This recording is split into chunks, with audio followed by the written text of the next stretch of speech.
Well, folks, here we are. Here we are. Happy Friday Eve. I guess that's where we'll start. I'm still. I actually started up, and for the first time, my microphone was not working. Everything else was working fine, and then the microphone wasn't working, which is the first. So I was like, great. This is how we end, huh? This is how it goes. This is. Happily, that's not the case. All right. You will be devoured in shadow. I wanted to be absolutely prepared, but it is a little bit earlier than I am used to, which is not insurmountable. But hey, Baldric, it's alive. Yes, I being it. No, the stream, right, Baldric? That's what you mean. The stream is alive. Yes, and the stream is alive. And so are you, my friend.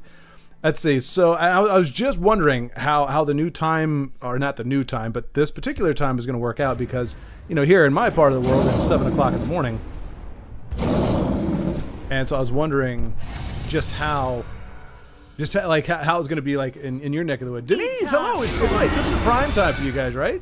I mean, it sucks. It's right smack dab in the middle of your day. This is what, noon, 1 o'clock your time somewhere? 1300, as you may say. Baldric, I did a Spriggan video for you. Oh, hey, Underhill. Good morning. Let's see. Now if you're out there in Nevada, right? You're an hour. So it's what, 6 o'clock, 5 or 6 o'clock for you, in the AMs, which is, I guess, good. Early to bed, early to rise. Man, healthy, wealthy, and wise, or at least. Well, I can't honestly say any of those things necessarily apply to me at the moment, but in theory. That's what's supposed to happen. I stand to serve. Top of the morning to you, Lagmeister. Hello, good to see you, my friend. Good to see you. I crap you not, Lagmeister. I think it was the next day after I had because I took my mom to the airport on Sunday, and I was coughing a bit, not as bad. I was still coughing a bit. And I look, folks, people's experience, different mileage vary. This is like the first time it's happened to me in such a distinct way. We're literally sitting there, and she just looks over, she puts her hand on my shoulder, she says, and then, Jesus, please just take care of this. Whatever, just a quick little prayer. Nothing big, just kind of like sounds very much like a mom saying her, just can you do something for my son? Like, it's time for this, and health to your body and all that good stuff.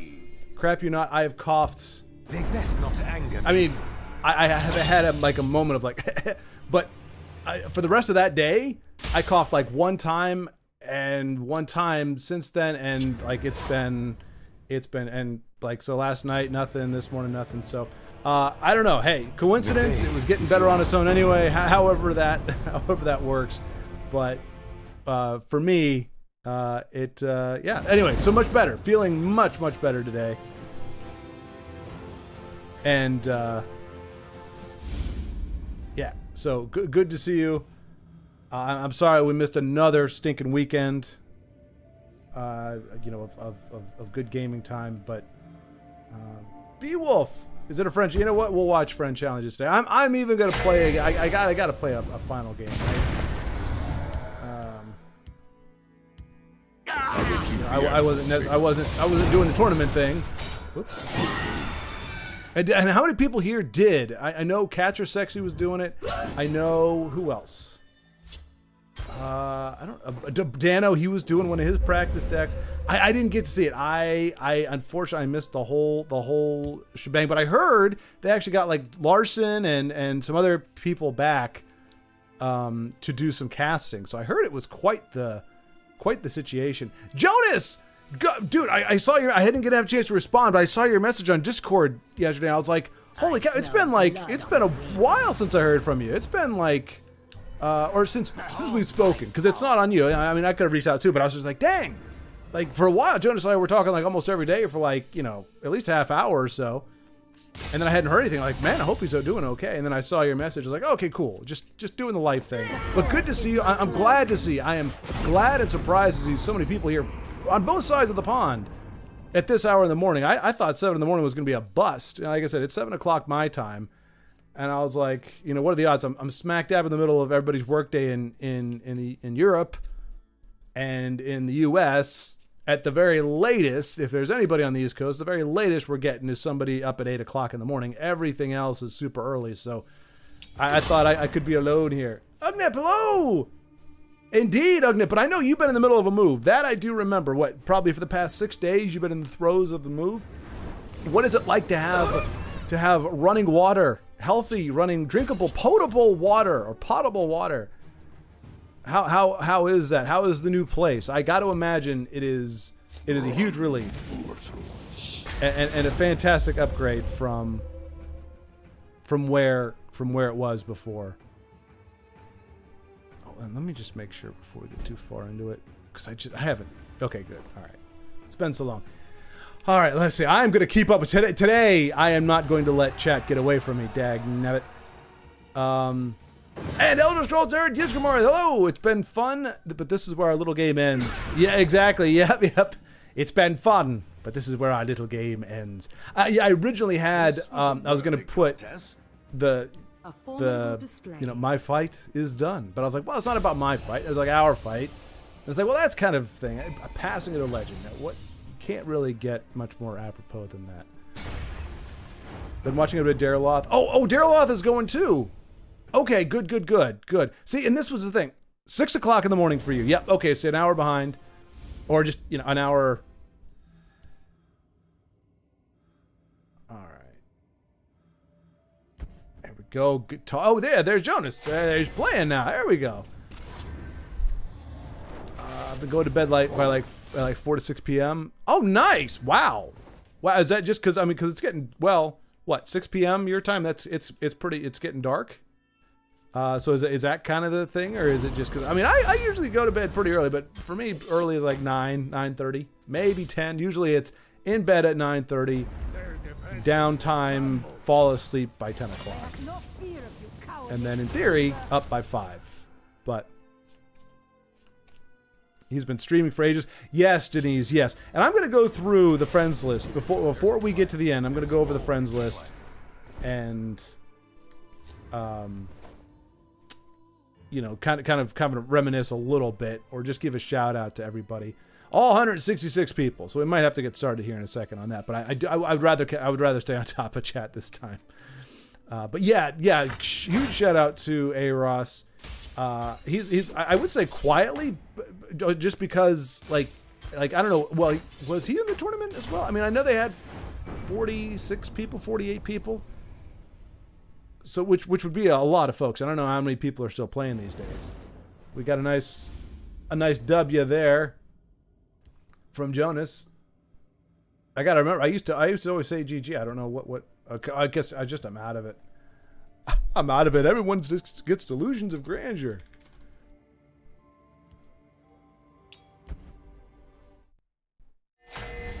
Beowulf, hey, back for the last hours. Good to see you. Yes. Yes, indeed. Oh, and justice will be done. Glad you got the memo. So here's the thing, because I had mentioned wanting to do like some kind of collaborative stream with so that people weren't having to go between Daraloth, then White Duke, anybody who was currently streaming Aros. I didn't want to have the audience divided. Okay, so Daraloth and Duke knew. Okay, good. See, I didn't know until, and so huge shout out to Io the Restless Storm, because they're doing a countdown. See, they got all the fanciness. They'll never know I was there. I have a static hourglass on my as a thumbnail, so that's about as close as a countdown as I have. But yeah, we do have, as according to Reckoning, we have 2 hours, a little under 2 hours. But yeah, I didn't know until Io hit me up yesterday on Discord, so probably less than 12 hours ago at this point. Maybe a little more. That when the actual time the ending was, because I did some research. After Denise tried to reach out to Bethesda and get the official time, which I don't know if they posted it because of her inquiries or if they were going to do that anyway. But at the time that I was looking into it, there was still no time given. But I did the research, and it showed that every time a season ended or you know, an event closed or something, it was what they call UTC, I guess Universal Time something. And in the US, it was 10 o'clock UTC. And for me, where I'm at personally, it was 4 o'clock in the morning. And I was like, okay, that makes sense. Because there have been some times where in the past I was kind of up against, I was like, oh man, I need to get this event done. But it was like past midnight. Or no, I was waiting. I'd gotten up early. Like I'd woken up at like 1:30 or 2 in the morning or something like that because I wasn't sleeping. I was like, all right, fine. I'll get my daily quest done in Legends. It was a habit for a long time. My daily routine included farming those 300 soul gems in Legends every single day. That was probably for several months. That was just what I did. That was how I started my day. Wasn't drinking coffee. Wasn't reading the newspaper. Was playing an hour and a half against the AI against the computer just to grab my 300 gems for the day. And I was shocked and abhorred to find that even at 2 o'clock in the morning, 2:30, I don't know how late it was, or early it was, however you want to think of it, that it hadn't reset. And so that when I saw that it was 4 o'clock in the morning, I was like, okay, that makes sense to me. That's when these things have ended. And it stood to reason that it would, therefore, the day of the 30th would officially end at 4 in the morning on the following day. Because that's when, like, Sunday officially ended. The weekend officially ended at 4 o'clock in the morning on Monday. So I thought, well, I'll start it at 10 o'clock p.m. tonight. And that way, just in case it happened to be the stroke of midnight at whatever point in the time of the world they are, because I think they're Eastern time, officially, Bethesda, that's where they're located. So I thought I was going to get that done, and then, or do that just to catch any of that, and then in theory be streaming for about 6 hours until 4 o'clock a.m., and that would be the end of it. So yeah, if I don't know how it came to light, I'm sure there's probably people talking about it, so I probably keep scrolling down. Yeah, I didn't know until now, or until midnight. So it wouldn't have worked anyway trying to do a collaboration, because I don't know that anybody knew until very recently, and me until extremely recently, when it was going to happen. So, but we're here now. We're here now, and we know. Oh my gosh! Whoa! Khajiit is having a good night. Now we need a 24 stream of Final Fantasy VII to beat that. Oh gosh. Oh my gosh. All right. Well, I got to figure out who that was. It was either Thin White Duke or Daraloth. Daraloth, perhaps. Let's see. I went recent chat. See, I even forgot to hit live chat. Okay, here we go.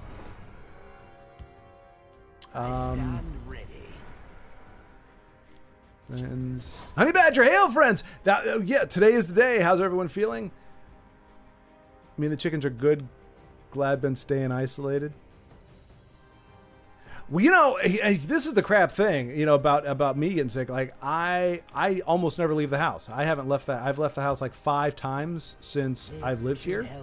And one of them was taking my mom to the airport on, you know, in the middle of everything.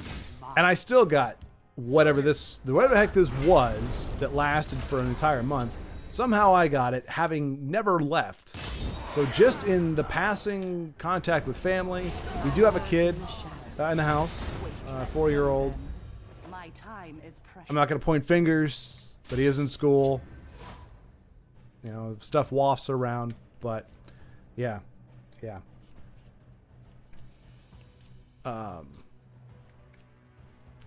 But yeah, I mean, and arguably that's part of the issue is the isolation, because it's the immune system needs to be buffeted a little bit with stuff. It needs to get good.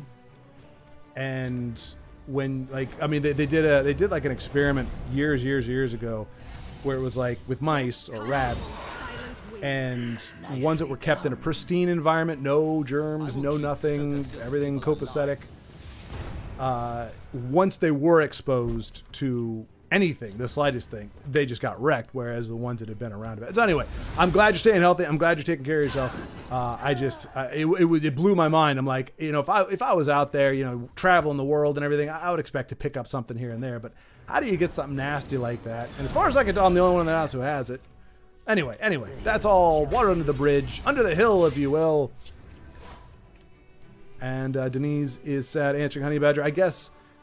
So Honey Badger, I actually looked on Steam because when I was trying to do research for the time, it took me all over the place, and I did read some things, reactions on Steam for when they found out the news, and it was like there were three camps. You had people that kind of like me that seemed to be like, I mean that sucks, but you know I guess this was bound to happen at some point. Kind of like, you know, just. Like, I guess in the stages of grief, kind of already at the point of acceptance, just because it seemed like it was on borrowed time for a while anyway. Then you had irate people that were pissed that, you know, I spent 3,000 plus hours and however much money, and now it's all gone. I know it can't be that, you know, anger. My time is precious. And then you had the other, maybe third, but maybe more, I don't know, the people that were just mourning. They were just really, really ed up about it. Torn up about it. So it seems to me those are the three, and you know, as we talked about the other day, those fit into the three stages of grief, whether or not it's traditional or whether it's in the order or whatever.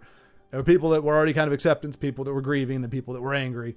Although I'm pretty sure the anger wasn't so much as in dealing with it as it was just literally the idea that, just a reminder, you don't own a digital game, not one that's, you know, that's from a server of any kind.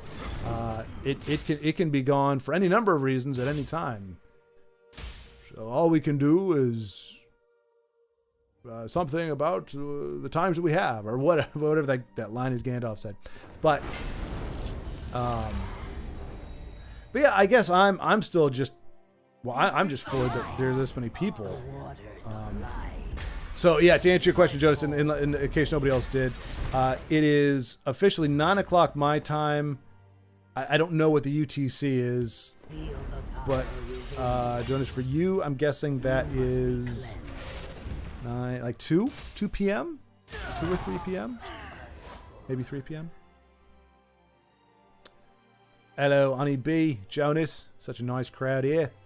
Indeed it is. I don't know why, but anytime I see LO without the H, I automatically think, hello there. Good to hear. I'm not worried about it. I was hoping I would have an advantage, you being sick. Well, you couldn't have done worse than me, that's for sure. Had we played, I guarantee you would not have done worse. But as I think I told you, or was it Carlos? I watch a guy named Maximilian Dude on occasion, and he plays like fighting games. He's a really cool guy out of California, just a fun dude. And oh, I just saw a red here, and I'm seeing the LA Guardians. Okay, well, well, you know, okay. I do apologize on behalf of our friend here, but Adrian P11 never played in vain. Never played in vain. There we go. Hang my hat on that. What was I saying? Oh yeah. And now he had never played Mike Tyson because I think he's a little bit younger than me. He'd never played Tyson. And I mean, to be fair, Mike Tyson's not really a traditional fighting game, but it took him 8 hours. 4 of which were using save states where he could just reset immediately as soon as the fight wasn't going the right way. As soon as it was you know, getting his butt kicked, he would just restart. 4 hours of kosher play and then 4 hours of save state just to get to Tyson. He got to Tyson at the end of that 8-hour block, doing those things. Again, he never played the game before, but let's face it, the early fighters are really not all that bad. So, but it took him 8 hours to get to Tyson, and then it took him another 8 hours with save states to beat the guy. And I gave his credentials before because this is like an avid gamer, somebody who is a gamer, somebody you would think of as a gamer. I'm not a gamer. I play video games. I'm not a gamer. I do not have the skill or ability to be considered a gamer. I put that on display. Have you ever seen the Art of Veteran Forerunner posted? Wait, what? What? Oh, yeah, I believe so.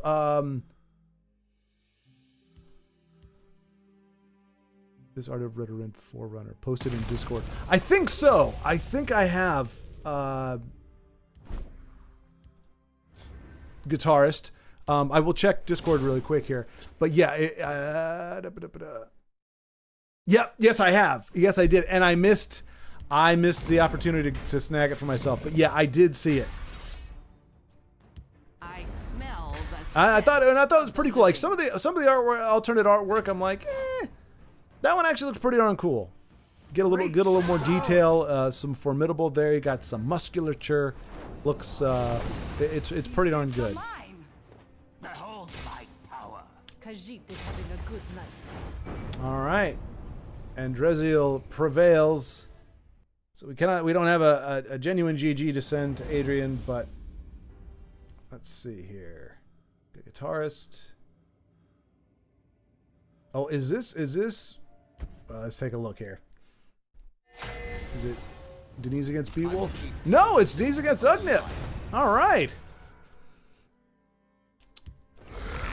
But yeah, like my, it's nice. It's like the only good thing about being sick is when you're done. Now, granted, it's been kind of, when it lingers, it's harder to do this instead of like just a day where it ends, like food poisoning. But you just go, to talk and not cough. This is so refreshing.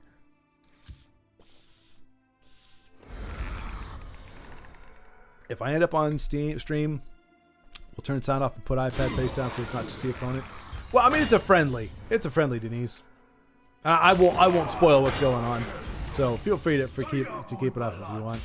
I think most folks here are just to play. Like I said, I'll be playing at least one game just to.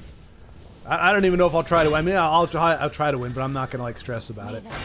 Smile on Khajiit. Thank you, Denise. Yep. 2 hours to go. Daryl has something. Oh, Daryl does 12-hour stream going on. Now, is that because he didn't know what time it was ending either, and just figured I'll start streaming and just because that's what I was worried about.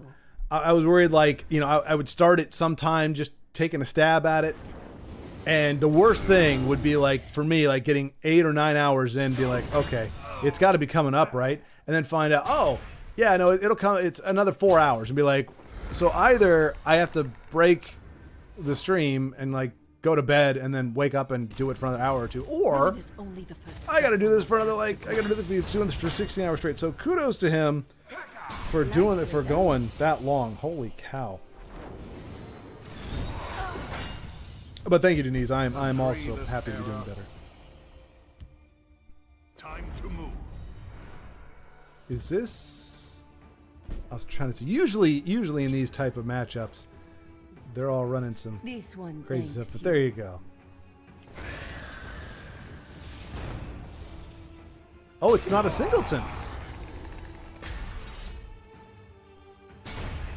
It's not a singleton. Interesting. So I have seen Mordecai played in a non-singleton deck before. I mean, you can play him. You just don't get his effects, but you still get a 5/5 body, who's all creepy and whatnot. But GG, Denise.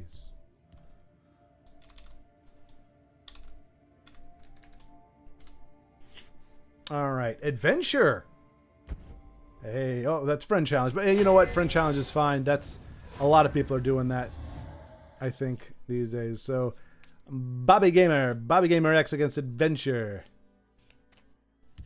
Had 3 hours sleep filming stuff before I came back. Oh, okay, gotcha. Wait, just spend waking hours building off-grid stuff and pass out whenever. Nice. Okay. Hey, that works. That works. I've been watching as I'm doing. Oh, Skeleton Empire. There you go. Okay, that would explain Mordecai. I mean, he's a skelly boy. He's got a decent body.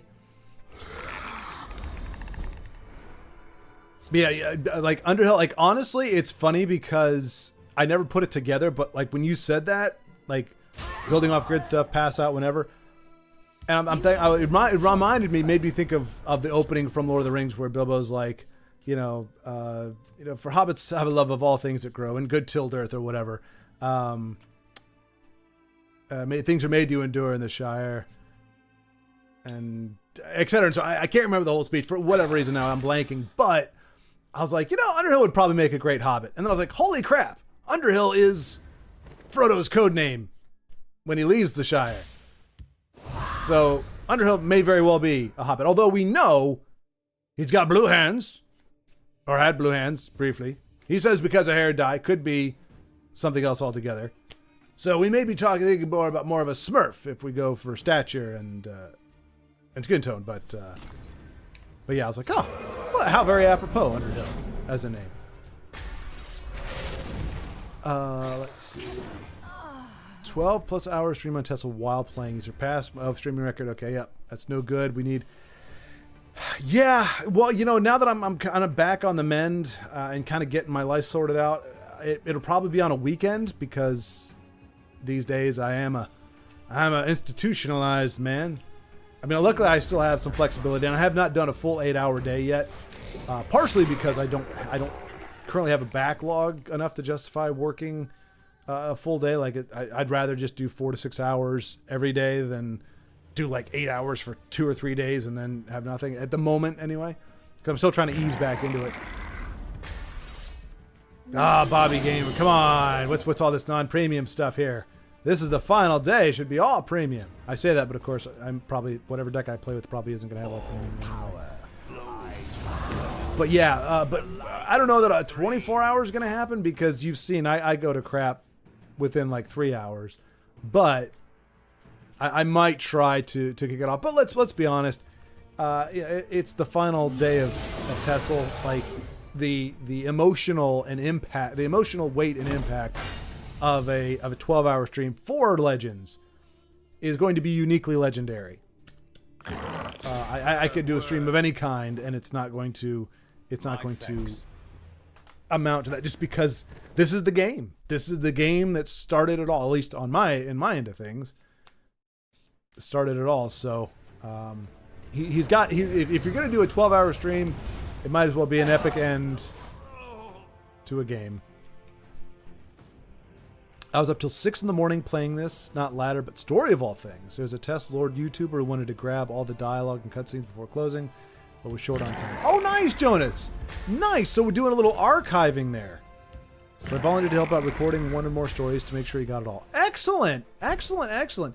Yeah, never, you know, it's like collecting things. You never know. And obviously it's digital content, it's you know, it's YouTube, so it's not like, you're not thinking like monetary value, but like the things that are going to be worthwhile, because you just don't think about, well, wait, this is lost and gone forever. Like, and anything that we don't grab, anything we don't download, like, you know, Denise has been doing the cards, had the sessions where she was doing all the individual cards and everything.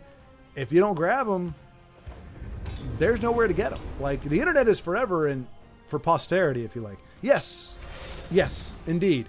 But I mean, but that's the thing. Even something as urbane or you know, as you know, something that has been easily forgotten since most people have been playing this for so long, is the storyline, the stories and the cutscenes and all of that. They're going to be gone as well. You know, you hear that phrase, as I was saying, the internet's forever, and that's true technically of a lot of things. But when it comes to stuff like this, something with moving parts, you know, some things may not be forever, but the proof of it will remain a lasting testimony to this game. And I don't know, I you know, I'd like to think a lot of games get this kind of send off. I don't know that they have. Well, one, I don't know that how many games have just been literally wiped out of existence. But out of the ones that have, I wonder how many people rallied and how many people, you know, loved it enough to continue to spend time on it and to have, you know, a turnout like this of people watching the final hours of it versus people just going, okay, it's over, I'm done. So I don't know if this is unique in gaming world, but it's pretty darn cool.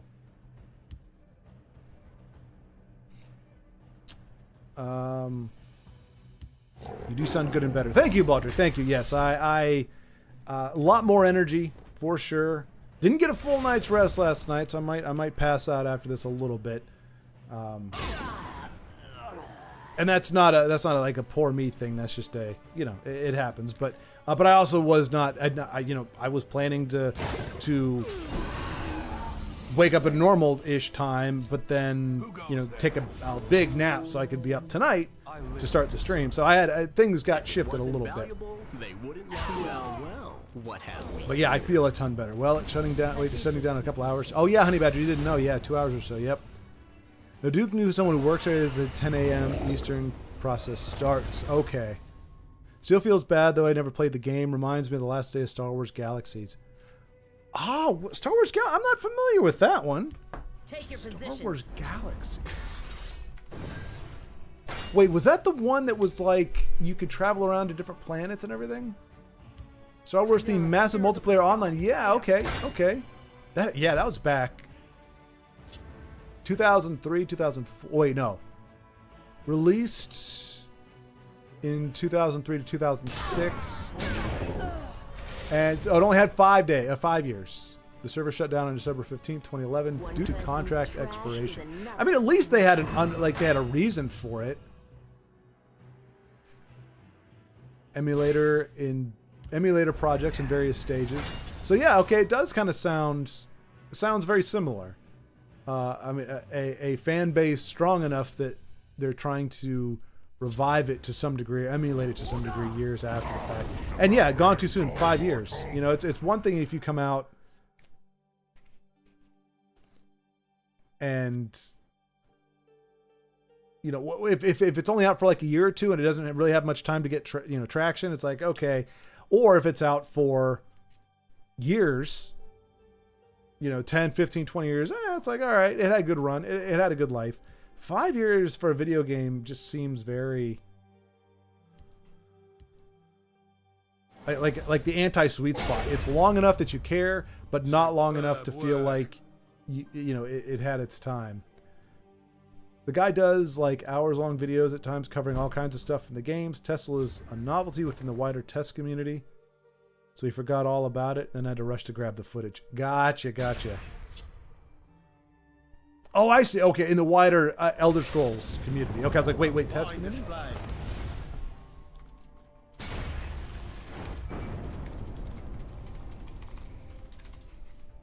I was gonna say, good to see you here at the end of all things. That's another Lord of the Rings. Frodo to Sam. I'm here. I'm glad you're here with me, Sam. Here at the end of all things. Which, I mean, to be fair, it was only the end of all things for those two, but yeah, his point stands.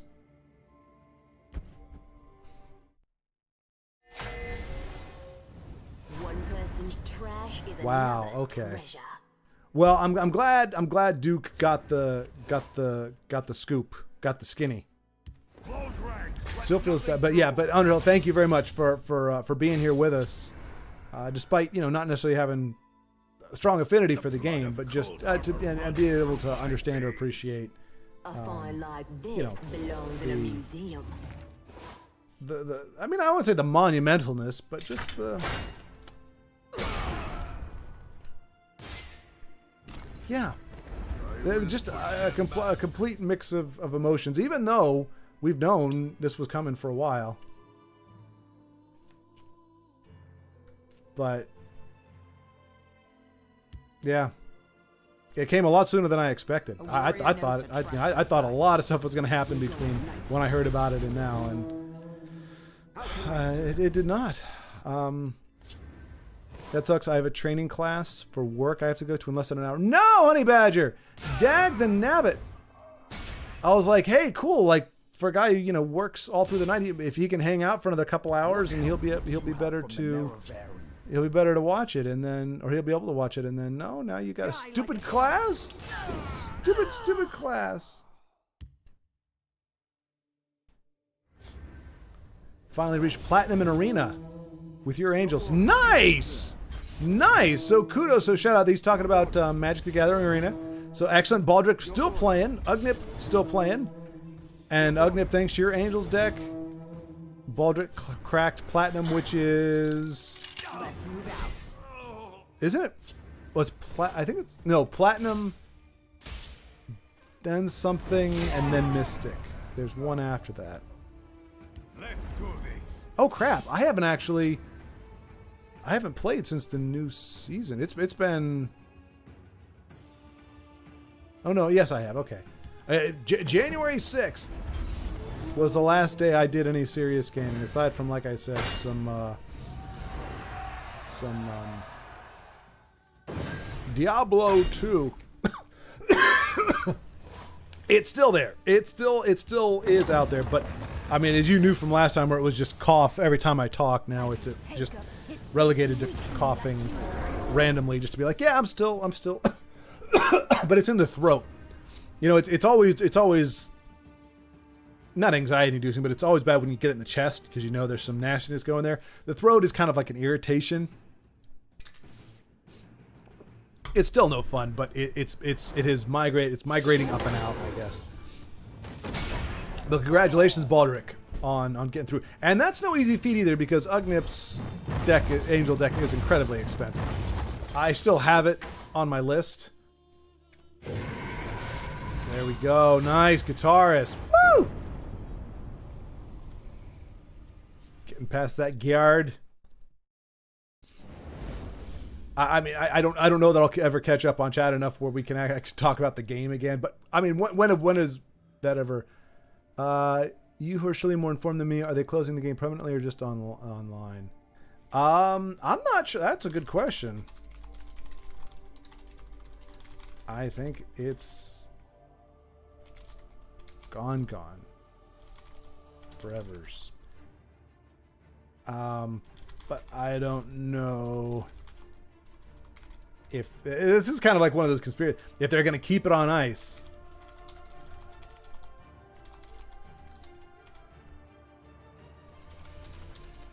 And I don't know that anybody actually genuinely knows that. Maybe Thin White Duke knows. I mean, not that it impacts us, regardless whether or not they have it somewhere or not. But I mean, the question being, could they roll it back up? But I think if they're going to do that, if they were going to keep it around and possibly roll it out later, I think. I mean, there's got to be. Have you ever seen what is it? What is that Ryan Reynolds movie? The Nice Guy or Good Guy, or it's been a while. But pretty much the guy who runs the game. It's about a character in a game, an NPC in a game who becomes real because of the code, the way it's written, the AI. He develops like an actual consciousness and everything, and really thinks he's living a life and is trying to live outside of, I guess, the confines of the game. But all I remember is a desperate, frantic need. And it was played by Taika Waititi or whatever. He played the big bad. Well, and because there was some evidence of him not actually being the writer or the owner of the game, which would have cost millions. He's frantically trying to destroy all the servers and delete the game like ASAP. And that's kind of the impression I was getting here, that you won't live to regret. Okay, just in case I recorded. Oh wait, what? Just in case I recorded some gameplay to remember. Aw. Oh no. Oh, such a liability here. Very wise. It will live on in some form. If only. Well, what is that Christmas song? If only in my dreams or my heart. Oh, I'll be home for Christmas, right? Is that?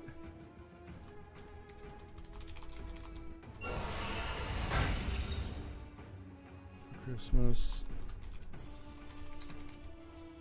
We start to wax sentimental about all kinds of things. Who gets sappy about a freaking Christmas song? But yeah. Christmas Eve will find me where the love light gleams. I'll be home for Christmas, if only in my dreams. Oh. Hold up. This says song by Camila Cabello?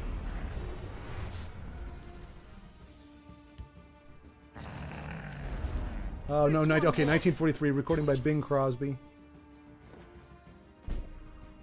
Oh, okay. So it was done during the war effort. So it was okay. So even more so, it wasn't just some fanciful, I will not be on the whimsical thing about, you know.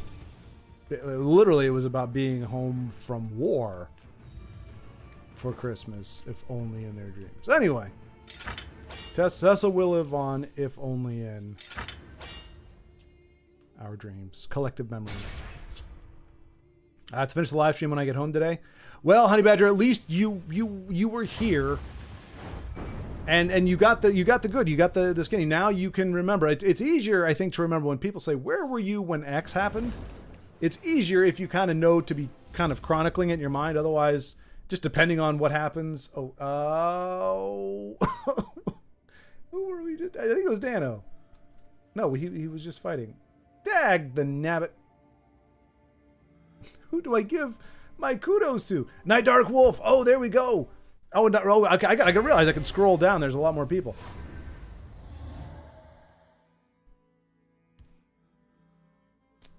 Congratulations on the tournament.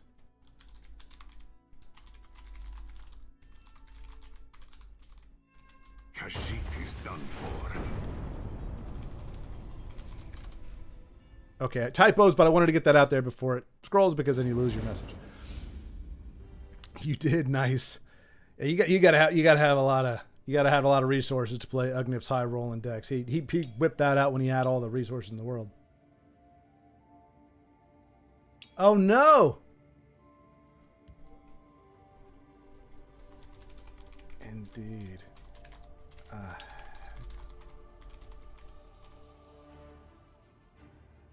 could it turn out? It's a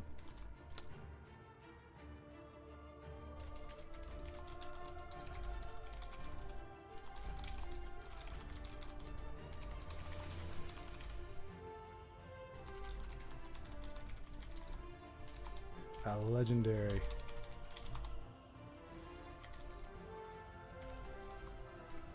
Legendary ending. Yep. There we go.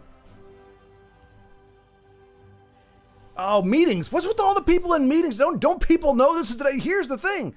If they'd let us know, people could have taken days off work. They could have taken off time. Poor Vincenzo was slated to do his on Friday, like Friday morning or something like that, thinking that it was going to end, later.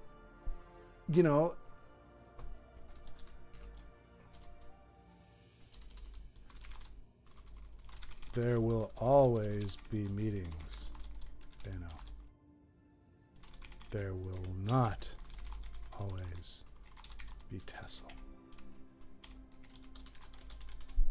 I mean, that's easy to say when you're not worried. Like I wouldn't have the gumption to tell my work, like, I'm not going to be able to make the meeting. Why not? You're not feeling well? I mean, in a manner of speaking, I don't feel well enough to miss the final hour of Legends. What's Legends? How dare you? How dare your ignorance offends me.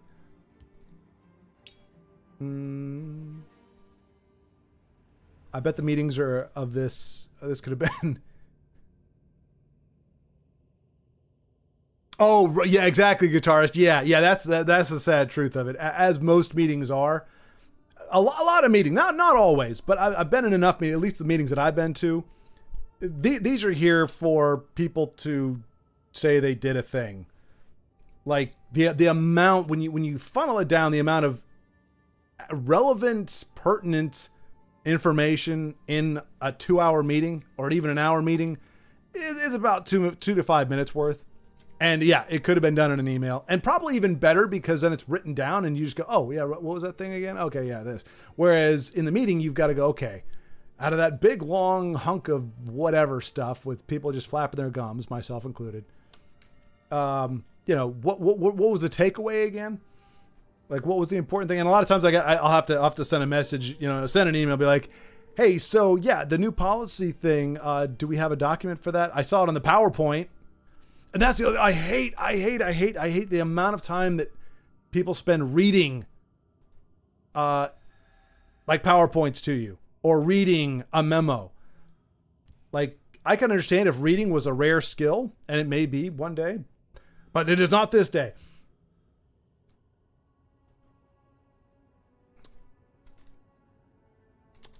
Indeed. You'll have to discover the world without it.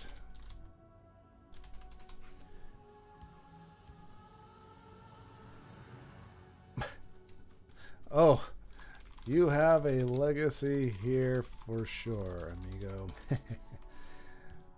All right, let's see. Do we have Rump and Rufus? We'll get him in here. Trying to get as many people as we can.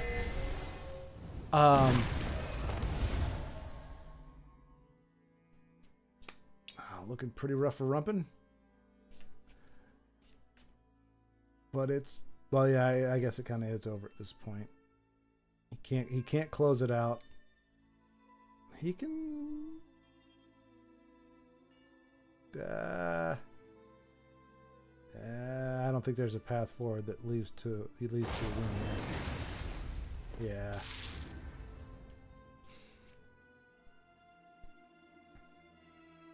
Yeah, the cat deck was too weak to progress further, so I made an angel deck.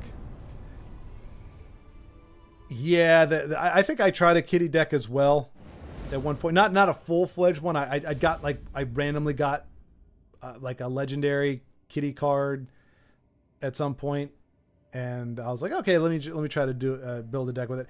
In casual, I could get some wins with it, but against, especially once you crack platinum, that's when you really need to start playing optimized stuff where you're just not even gonna have a prayer.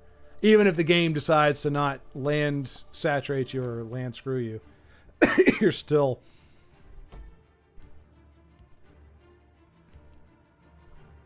My thanks. Play games, friends. It sucks. A lot of these folks I can't remember, but I do see Malumps down there, which is Daraloth's moniker. So maybe we'll see one of his games. See how he's playing now. Going got COVID from DoorDash drivers. Should have left a bigger tip. You know, but Lagmeister, that might have actually been what happened with me as well. Because I have gotten now. I don't have contact with DoorDash, not because like I'm worried about it. I just, hey, you know, I'm sure for them as well, they would rather just, you know, door and then dash, just come up, drop their stuff and leave. It's better for them. I don't mind sometimes, like especially when I was living by myself. Like I'm literally wearing a pair of shorts. I just got out of bed. I look and sound and whatever like crap. People don't need to see that on their day. You should. And now for a practical demonstration. How it's done. So yeah, I don't know about, because I haven't really had contact with a DoorDasher. But yeah, it could have actually been COVID. The duration. Oh, is that for the win? For play games? He has a rage but no breakthrough.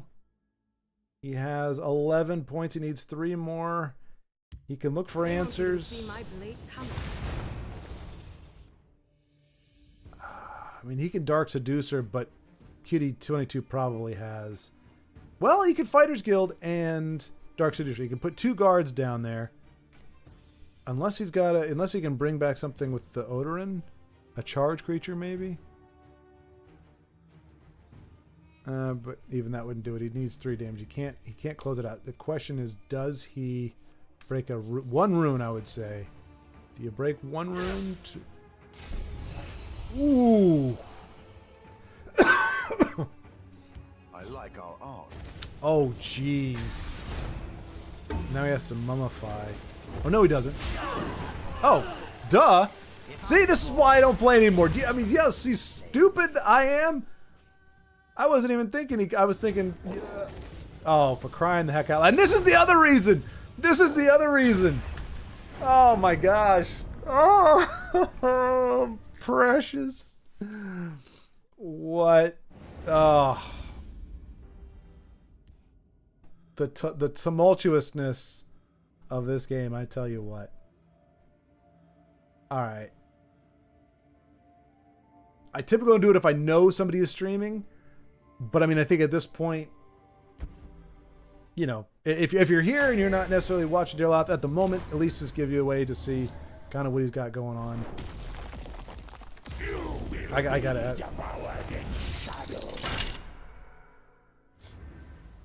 Let's see. Behold my magnificent monster. I hear your stream has taken on epic. Back my thing. Of course, it had to be against Invade. Why? Why not? Yeah.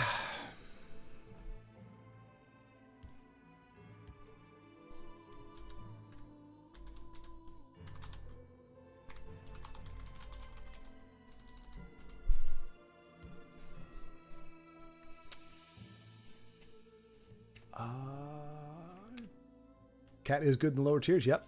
It falls off hard during Platinum. Yeah, exactly. Yeah. Yeah. Platinum is just nothing but optimized stuff. It really is. One of my viewers says he's getting a team together to try to remake TESL. Early days, but I asked him to keep me informed. We could end up with his and Night Dark Wolf version. That would be awesome, Denise. That would be awesome. I mean, you just never know how feasible it is or what people are capable of. But hey, look, the modding community, I would say, is largely responsible for Skyrim staying relevant for the past 50 years. How long has it been since that game came out? It feels like it came out ages ago, but it is still relevant because of the community of people that aren't Bethesda. So it would be fitting, I think, in the true spirit of Legends, or the true spirit of Bethesda products, to have Standing by. to have this game live on. Actually, I mean, in this case, exclusively because of a not even a modding community, but a reproductive. That's an odd way to say it. Community. But I'm sorry to hear, Lagmeister, that you got the sick from a DoorDasher. And yes, let that be a lesson to us all. If you don't want to get sick from DoorDash, jeez, always leave a good tip. When the World Eater wakes and the wheel turns upon the last dragon. Oh, is that from Elder Scrolls? Ooh, wee boy howdy! Look at that. Look at that. Ah, malumps. Sweet, sweet malumps. I stand behind my work.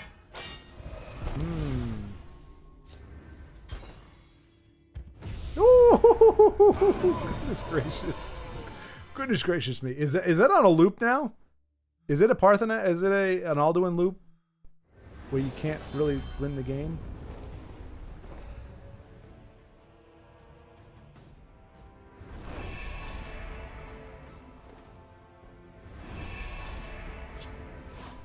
I think so, right? Because isn't he just going to summon another Alduin? I guess he can reanimate next turn. I mean, his opponent's keeping the hits coming, but unfortunately for him, I don't know if he realized it. Well, I mean, to be fair, like with the loop going, nobody can win.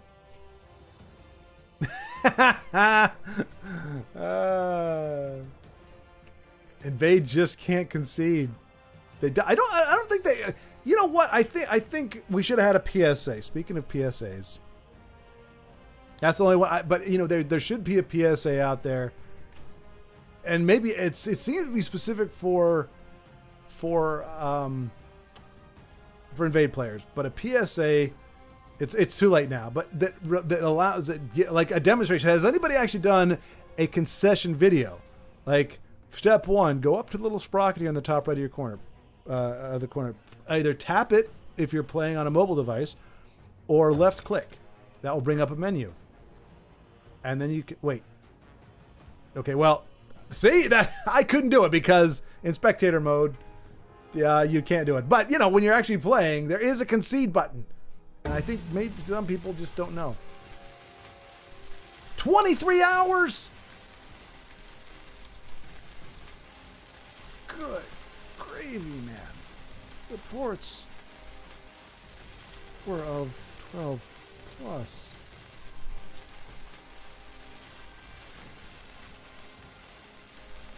You're gonna see now. I have no chance. Now, even like 24 by the end.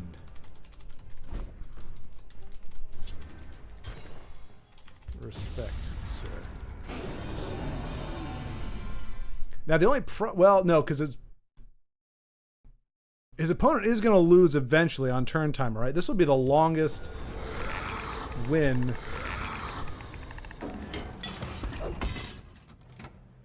ever. All doing loops are always a tricky thing. Bicky! Oh my gosh, I forgot about Bicky. I now remember Bicky. Thank you, Jonas. Yeah, Bicky. Good old Bicky.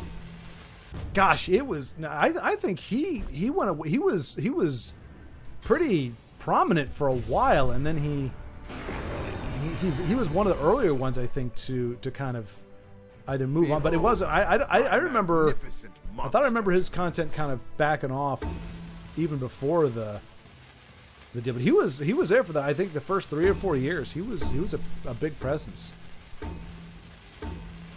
Actually, it's a myth. The immune system needs buffing. T cells have long memory. Interesting.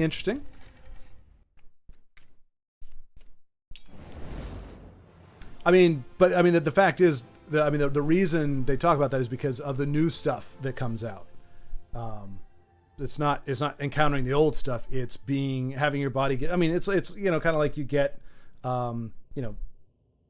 you get infected with stuff so that your body can, like for vaccines, traditional vaccines, you get infected with the actual deal so that your body can handle it in doses.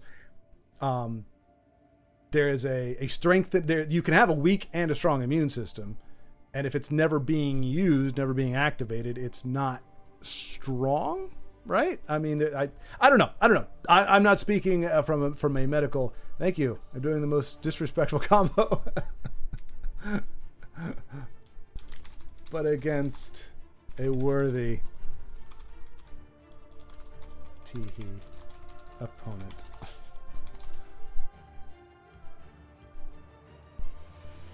What should we do after?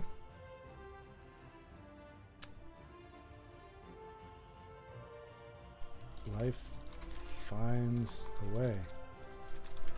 So apparently, cliches.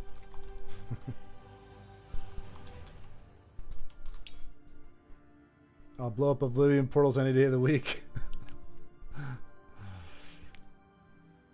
You're doing the good doing the Dragonborn work there. Doing.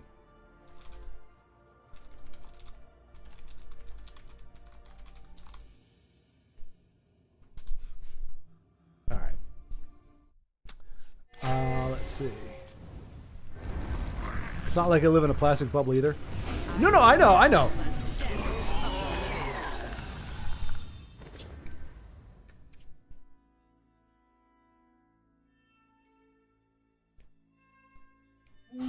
Everyone has been back the last few days. I like Bicky, but was always on greedy Eben these days. I always beat it and then feel bad as I learned from his videos.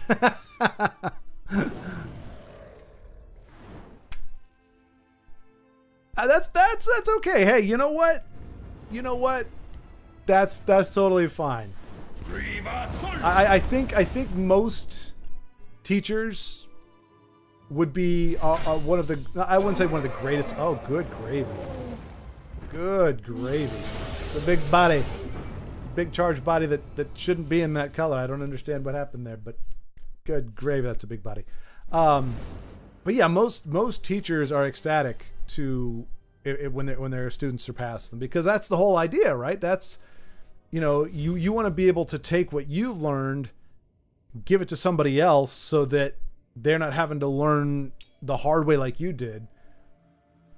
And then in theory, that puts them in a better position to take whatever it is further, whatever discipline, whatever it is. That's how we progress, in anything, is people that teach are able to disseminate, decades, centuries perhaps of knowledge and wisdom into somebody, and then they can take that, not having to have gone out and spent a lifetime accumulating it all and figuring it all out, and they can take it further. So I would say Bicky is probably thrilled. Now, maybe not in a real an actuarial thing. I mean, it doesn't feel good to lose in general. But I think if he were to know,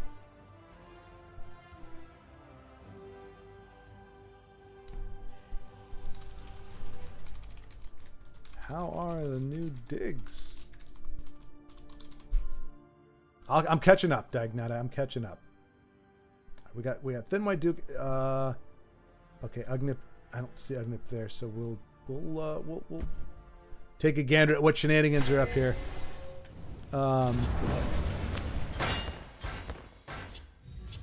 It's so weird. Like again, that's one of those things. Just remembering weirdly. Like I thought Bicky was out before the houses. Like that's the thing. Or maybe I just. Like I didn't stop watching, but maybe I just kind of missed him. But I don't remember much of any of the classic folks doing much with the houses. But I know they did. Oh jeez. Okay, I've never seen that name before. Priponi? By the aid of France. All right. Well, Thin White Duke with the big body is the good old. I'm going to be right back from watching stream to let the dog out.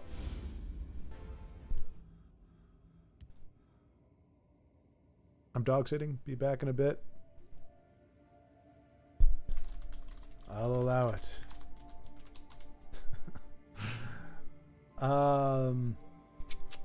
That was Thin White Duke. GG.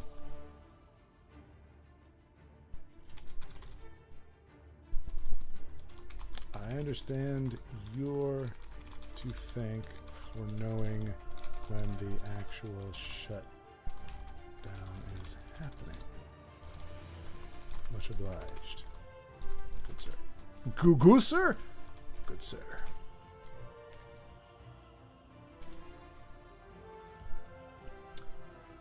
Let's see. Go up here.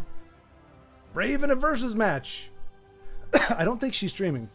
You can correct me. I'll bail if not, but I figure trying to get as many people on the final stream playing. Man, if I'd known there were going to be this many people out and about, circulating, there was this much stuff happening, I would have started an extra like an hour earlier. I literally thought this was going to be like a 1 or 2 people, towards the end or something. Any sign of CVH? Okay. Oh, that's a good call actually. If you can't reach out to Bethesda, Sparky Pants. That's smart.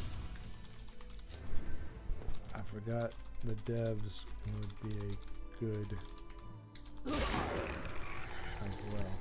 Yeah, so we've all been trying to reach out to the Bethesda when a lot of the info we could get probably is more realistic or feasible to get from Sparky Pants.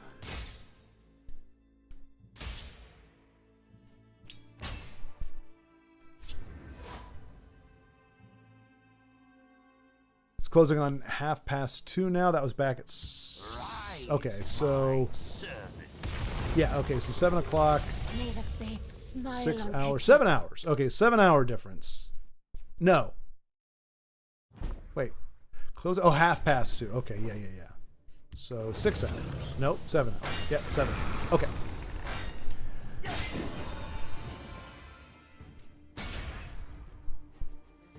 $9 a.m. U.S. Central then. Yeah. Yep. Well, yeah. I'm Central Time. Yep. 9 a.m. Central Time. But yeah, I don't know if CVH. Yeah, I think he may be the only one, maybe, that I don't know that anybody's really seen. Hate this, but I have to get ready to leave. Have a good last stream, everyone, and I'll see you later time on a later stream. Indeed, Honey Badger, indeed. Try to focus, my friend. Try to focus on the task at hand. I know it's hard. I want to thank you for everything, especially Incarnate and all. It's been a really fun journey. I love you guys, this community. I wish you the best luck. Thank you very much, Abbas. It's very kind to say. And thank you for being a part of the community. That's that's the thing with the community. Everybody's. I mean, it's an equal part thing. Like the community exists because of the individuals within it. It sounds like something very cliche to say, but for in other words, it's a wonderful synergy because everybody's grateful for the community, and yet they're a part of it, so that other people that are grateful for the community are grateful for that person as well. You know what I'm saying? It's like the same people that are grateful to the community or happy for the community are the people who make it exist to begin with. So it's a gratitude, but understand that you're also getting gratitude because for everybody else, when they say the community, that means you.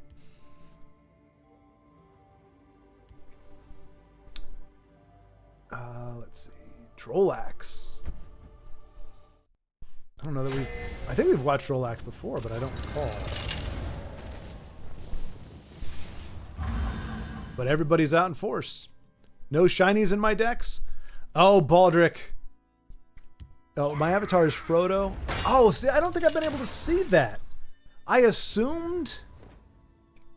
Yeah, no, I can't. I can see that it's a face, but yeah, I've never been able to tell who it was. I just was like, oh, like I've never seen it bigger than when I see it like in the comments.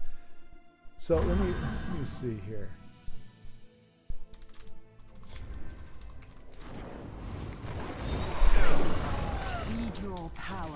I want to see where it's from.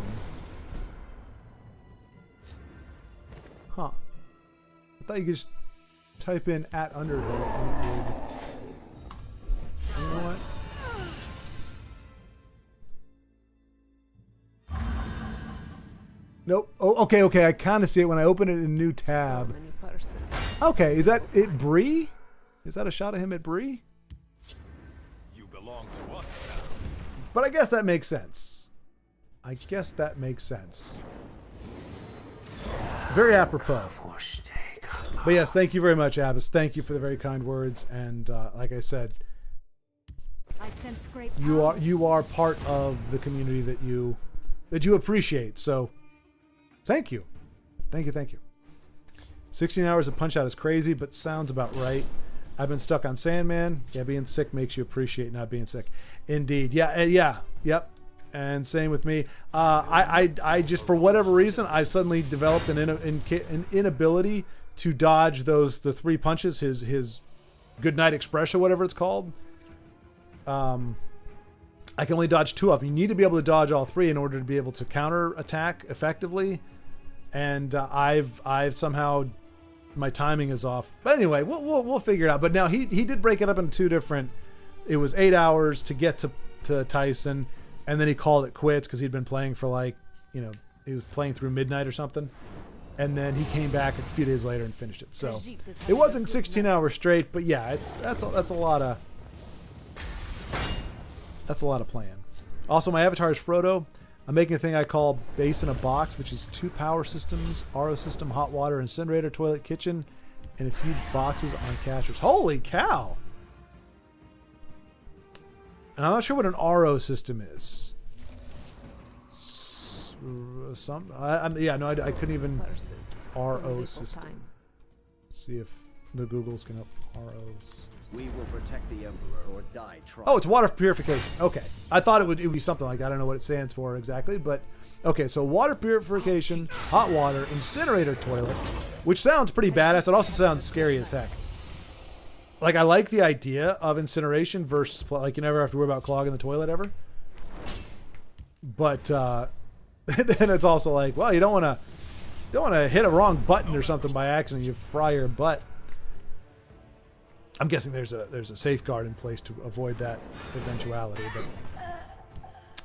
And kitchen on a few boxes and casters. That sounds ambitious, but also very, very, very useful for, I mean, everything from camping to, a longer lifestyle like that. That could even be a game changer, like as an invention type thing. And we are Legion.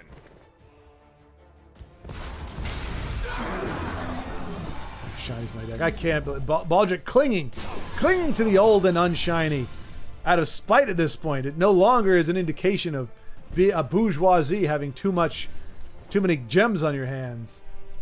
All it means you've got a little class, Baldrich. Just a little class.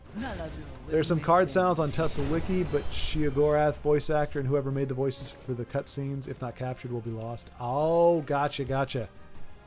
Let none defile our temple. Yeah, no, that's a good point. That is a good point as well. Almost wish now, or because you ideally you want to play the game with music, but if you just want the pure audio files, definitely better to play without it. Like if you're gonna record you playing the game, you know, going through stuff, you want to have the music going because that's part of the experience. But for the sound bites, I mean, I think AI can filter it pretty well these days. But still, your ideal is to get a recording of it, just the audio samples with no music behind it.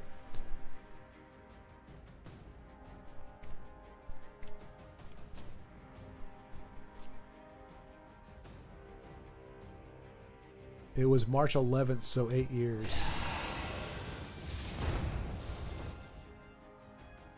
I'm stuck at work, but I'm here in spirit.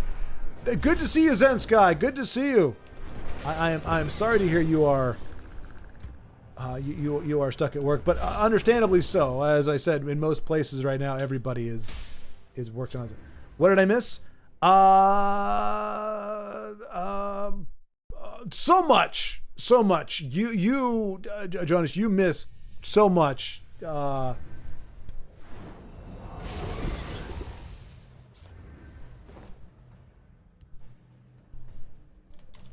Too much for words.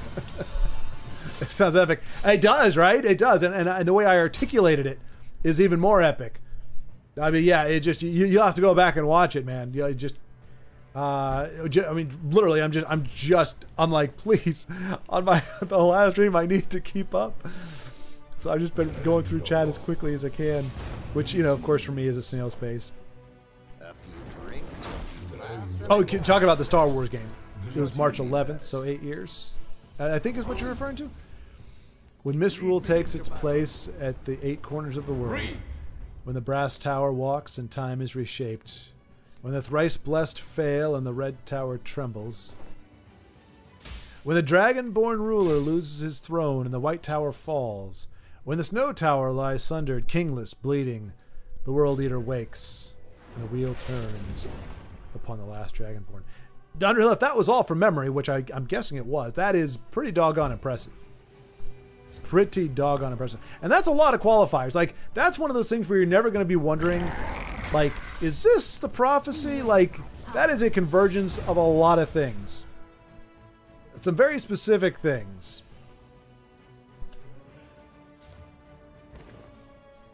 Like some things you're like, you know, prophecies are like, when the moon is at 45 degrees of its fullness and people breathe in the chill night air, then you will see them coming. And it's like, well, you know, that doesn't really help us a lot. Maybe the 45 degree, whatever that is, I pulled that out of my butt. You know, maybe something is a little helpful, but really going to be hard to pinpoint exactly when this is happening. We'll know when it happens. But, like, that's one of those things where you go, okay, hey, anybody see the brass tower lately? No, I think it's walking. Oh, crap. Y'all need to check on the red tower. Is that trembling? Yep. Oh, dear. Has anybody seen the snow tower? Ah, man, it's sundered. Shoot. You know? Like, you get a good idea. Now, granted, at that point, what are you going to do about it? But at least you know that you know. So many streams tonight, hard to hang. I understand, Beowulf. I understand, man. I understand that. I didn't want it to be that way necessarily, but I wanted to have this up and available for anybody who wanted to hang here for any amount of time, and just to be here when it happens. I mean, I'll be honest. When all the dust settles, it is, as a morning person, it's easier for me to rally, even though I'm am not in a state of awakeningness or good awakeningness. It's easier than if I was trying to do this at midnight, or if I was like Dariloth and will have been going for 24 hours prior to close. Jeez Louise. Oh wait, it's not. It's not over. Jonas jumps in as well, and the scrolls have foretold of black wings in the cold, that when brothers wage war come unfurled. Alduin, Bane of Kings, ancient shadow unbound, with a hunger to swallow the world. See, that takes a dark twist. Everything else is just like, hey, when these things happen, things are going to happen, things are happening, and then that, I guess, brings it home. And Pooh's going to hit the fan, dragon style. Well, I made some changes to Ugnip's Angel deck. It mostly dumps everything on the board fast deck, but they also fly, so it's easier to deal face damage. Very true. Yeah, cats. Yeah, there is that one cat. I think, actually. Oh, no. I thought I had the Felidar Savior, but that is not a flying cat. It has lifelink. The 9 inspire us. But yeah, flying creatures. Apparently, I found out that there are people who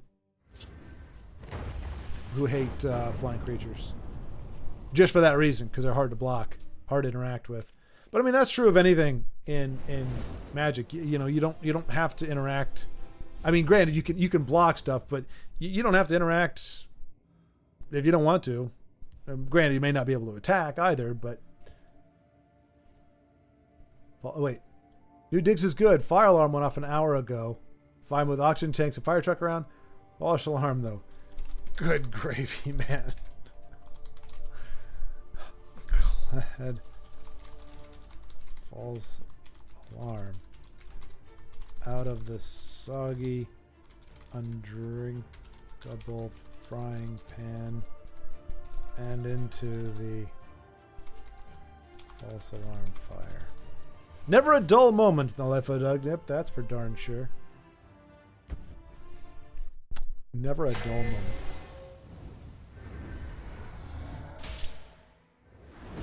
I said before, but I'm afraid for ES6, and this might one day be seen. Yeah, no, Underhill, I think you are right. I think we are seeing. If nothing else, I would venture to guess this is the Golden Age, the end of the Golden Age. I would say from Skyrim to Elder Scrolls Legends. Well, now to be fair though, that's coming from somebody whose first Elder Scrolls game was Skyrim and who hasn't played the other ones. Maybe its Golden Age started as far back as whatever the first one was. I know Oblivion's there, and then because a lot of people love and reference very specific Elder Scrolls games, and obviously Skyrim came to be because of the popularity of the game. So maybe the Golden Age includes the previous titles as well, but certainly I would say this is the tail end of what seems to be the Golden Age in the Elder Scrolls universe.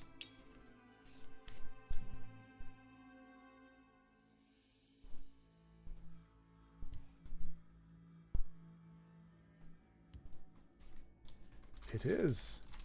Thanks to you, my friend. So thanks again. I know it all. Thin White Duke, I think, may have disseminated the information or got the information first and disseminated it, but I was the one who got it to me in time to be able to do this. Now, we don't know. I think he said it starts at 10, so I don't know, or 10 o'clock Eastern time. So I don't know if when 9 o'clock my time hits, if it's just going to be like nothing, or if it's going to be like a trickle effect, like it's going to be shut down in different parts, and it could actually go on for another few hours. I don't know if it's going to be an abrupt thing, or we're just going to start seeing people dropping off, or how it's going to work. I mean, and that's part of it. Like I've never had this kind of thing happen, so I don't know what to expect. Like what does it look like? But we'll find out together. I mean, goodness gracious, it could end up being a 24-hour stream without me realizing it, just because the process starts at 10 o'clock, but it doesn't finish worldwide, or at least where I'm at, until a day later.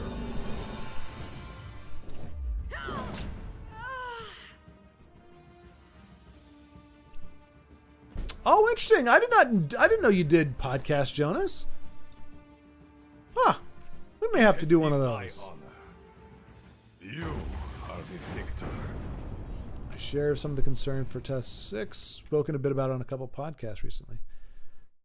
There's a very, very short list of video games I will ever play again, and ES6 was on the list.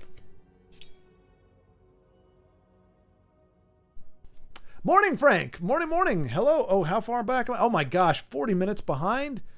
Jeez Louise. Never dull. In lieu of not knowing, better to be prepared. Whenever I hear be prepared, I think, yeah, be prepared. Yeah, we'll be prepared. For what? For the death of the king. Why? Is he sick? No, for we're gonna kill him. And Simba too.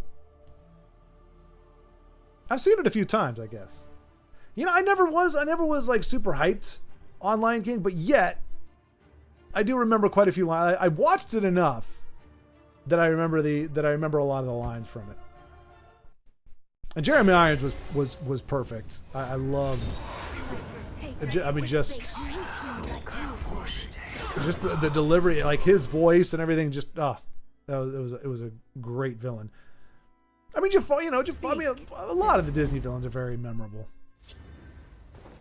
You know, with really good, strong voice acting.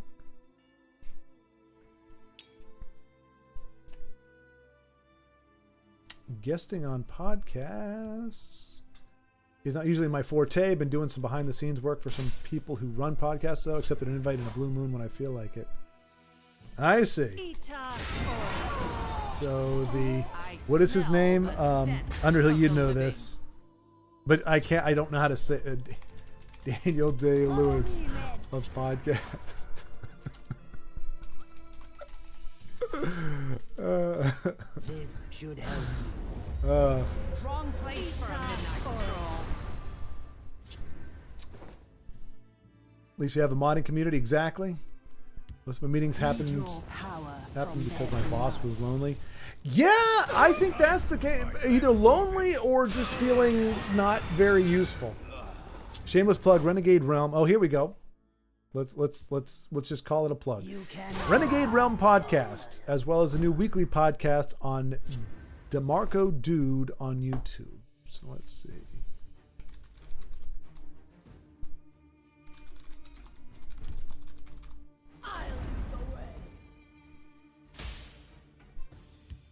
All right. Well, I'm seeing some Elder Scroll stuff here. So there we go. We'll get a link for DeMarco Dude. And is Renegade Realm on here? Yep.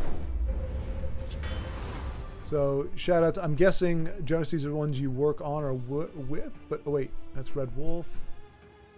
That's Red Wolf Renegade, not Renegade Realm. Huh. All right. If you have the link, you can post it there if you want. I don't see it here. And Red Wolf, oh, is his channel. Okay. There you go. There you go. So, just a little shout out to the folks in the live stream tab. Okay, there you go. Oh yeah, and there's even a podcast tab. I didn't even realize it.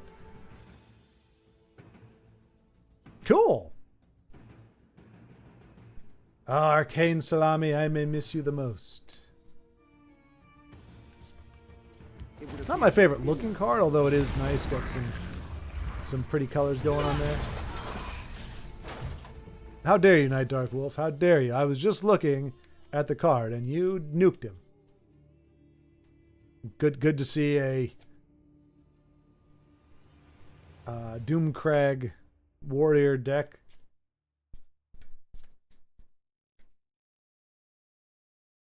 Just on the cusp, on the outer edge of what I would consider classic TESL. It came out later. It was like I think the second or third like Masters tournament that it was. You saw it being used a lot, and then it got nerfed, and you didn't get to see it much. But I think it was back with the Nixox time. We'll now make a D&D magic item called Arcane Salami. I must have this. Welcome to the Are gonna leave stream and record a bit for last hour. We'll watch the rest later. All right, Denise, sounds good. Sounds good. And yes, for posterity, absolutely. See you in Sovngarde, Denise. Hope I see some of you in Legendary Brenda Discord and later in Night Dark Wolf's version of TESL. You cannot hope to outrun this. No, I understood what you're saying. Yeah. You have done that.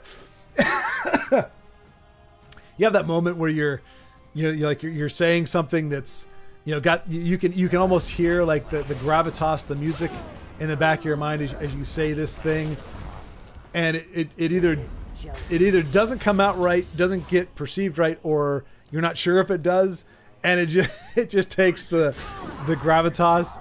It's like, I'll see you in Sovngarde.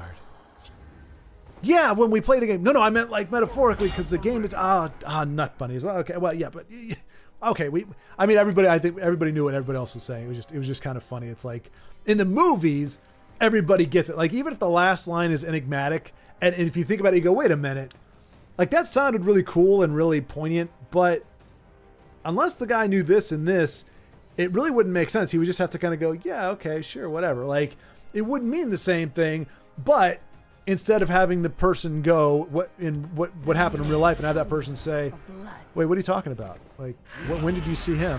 Or wait, does that mean that such and such happened? It's like they don't do that. They don't spoil the mood. They let that one-liner live on, even if it doesn't quite make sense for the people nodding and going, yeah, as they look off into this glorious sunset, this platitude or this truism or whatever this thing was, it gives you that, ooh, yeah, it feels really good.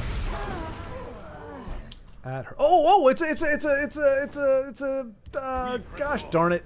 Even on the final day, I couldn't get the dual streaming thing down. It was Thin White Duke and I switched the sides, but there we go. Night Dark Wolf against Thin White Duke. You'd think we'd be seeing a lot more of this. I mean, it's kind of nice that we don't, meaning that there are far more people still playing than just even in our known community. But it would be kind of trippy if towards the end it's literally just all the people like on our lists. I bet the games just below the top 10 will be the most vicious. Very true, Frank. Very true. People trying to make that the final. I mean, although I guess, the season's not ending today, so like you wouldn't get you couldn't get the top 10 card back, unfortunately. But good to see Almalexia. I guess he's running an Exalt. It's Thin White Duke, so it's not just an Exalt deck, but at least it's got that stuff. She's a lot of fun. I had a similar boss. We had to have lunch with him and spend lunch breaks with him. He really was so lonely. He was a nice boss. Yeah. I've had bosses like that. Well, not a lot, but I've had some bosses. And as long as it's not like abusive or excessive, I don't mind. Like you said, you kind of feel bad for him. To a degree. I mean, it's not like, oh, this sad sack, but you're kind of like, I don't know. There's something. I don't know. You know what? I don't have time to not coalesce my thoughts. We'll put a pin in that and come back. I've got to catch up. I'm gonna let's see.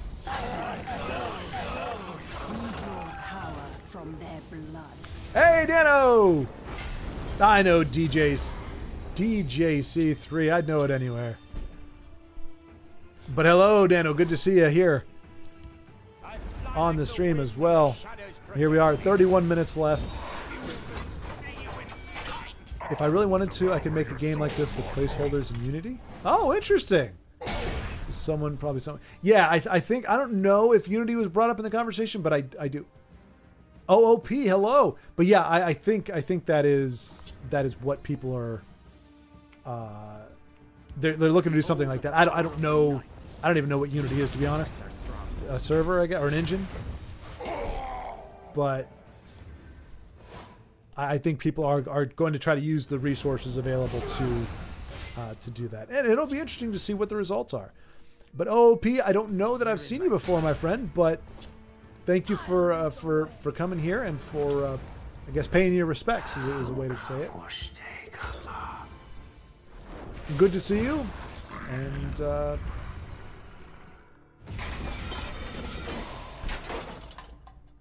oh! My bad, I was joking. You got it from DoorDash. I was sick a little while ago, though. It's been a constant thing this winter. Yeah, I mean, I was actually talking with my friend Eric, and I mean, we remember even before COVID, sicknesses were lingering. Like, if you got a cold, it was no longer like 5 to 10 days tops, like running through that cycle. And Night Dark lowering the hammer on the deck, and it looks now. I mean, Thin White Duke, we know he does have Vivek, so that's gonna.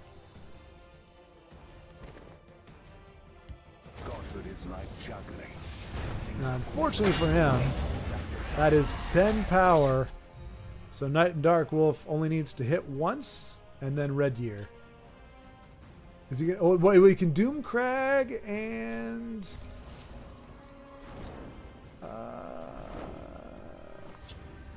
Well, I mean, I guess he could Doom Crag and... No, he's in Shadow Lane. So, no, he doesn't have an area... Oh, no, he can Earthbone Spinner. So, he top-decked... Will he use the top deck?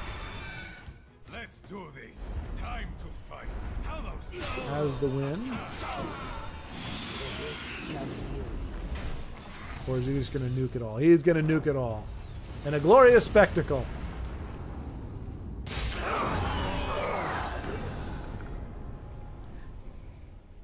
The amount of times Vivek actually is able to hold the line, you'd think with the amount of, you know, there's not a crap ton of silences and everything, you'd think he'd be able to hold off, but there's almost always an answer for old Vivek. Every time he hits the board, unless I'm playing against him. That's a rule. Oh, okay. Oh, well, hey, there you go. I don't know if you knew that or not, Underhill, but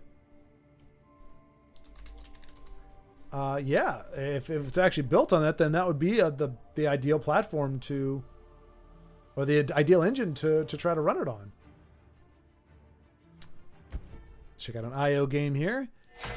Even at this hour, invade. Yep.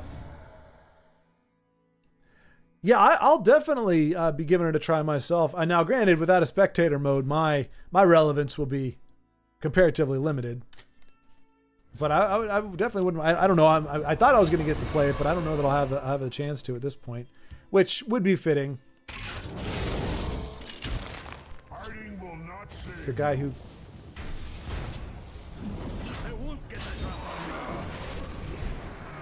We are, to be fair. Oh, excuse me. We have only seen that one, well, maybe 2 invade decks so far today. Most people are playing some fun stuff.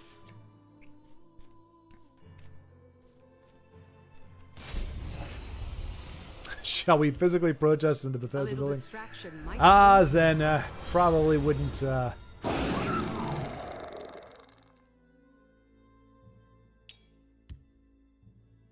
How much time do we have? Hey, Inu! We have 27 minutes until it begins. I don't know if he's watching.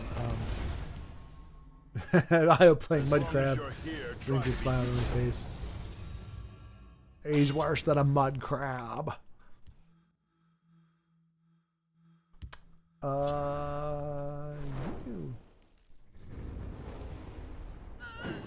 26 minutes. Zero until the process begins.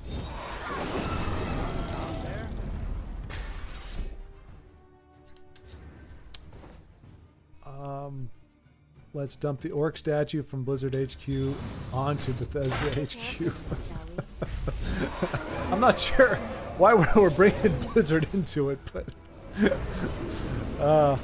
these strategies are all sound, and I'm sure they're going to give us the results we want. But unfortunately, there's just not enough time to rally the people and gather the statues that we need in order to to facilitate what would be, no doubt.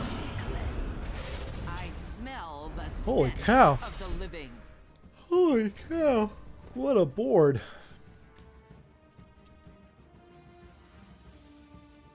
Oh, poor Blood Dragon.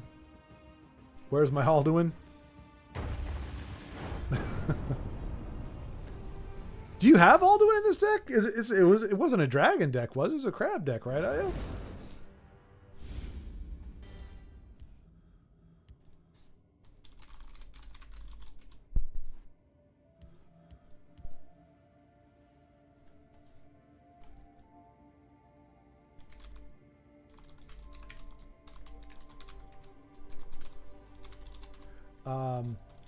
The shutdown.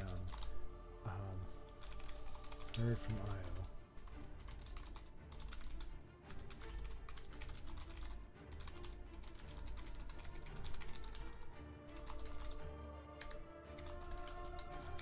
Not sure if it will be sudden and gone or a gradual process.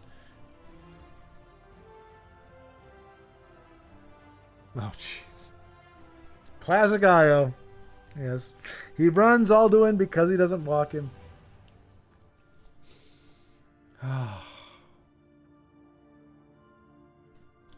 It needed to be said. On this, the day of days. Although I think that originally was referring to D-Day. It was considered the day of days. But, let's see. We'll get another A-Ross game in here. Stefan or Stefan.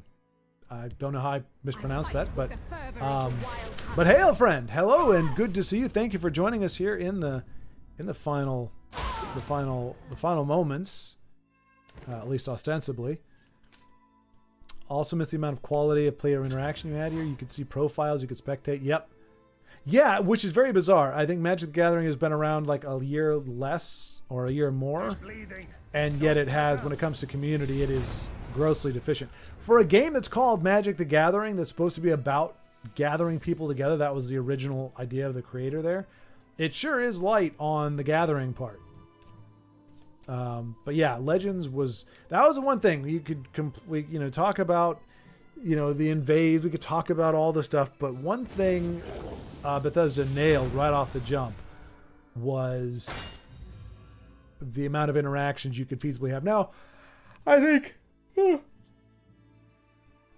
being able to accept, like, even if you didn't want to become friends with somebody, being able to accept in-game interaction. Now, granted, a lot of times it would probably not be what you want, and you would kind of know that. Like, if you're just starting a game and your opponent wants to say something to you, you might have a good interaction.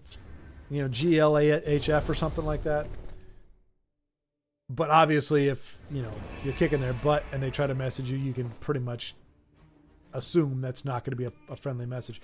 But, so it might not have been either feasible, realistic, or ideal to have the possibility to interact with people in-game beyond the emotes. But in every other way, Bethesda definitely, or Sparky Pants, Direwolf, whoever came up with the system, and allowing spectating and everything really made a difference. Who knows, you might get sick and go home early, cough, cough. Oh, dang, Lagmeister got sick again. He's already coughing on, jeez.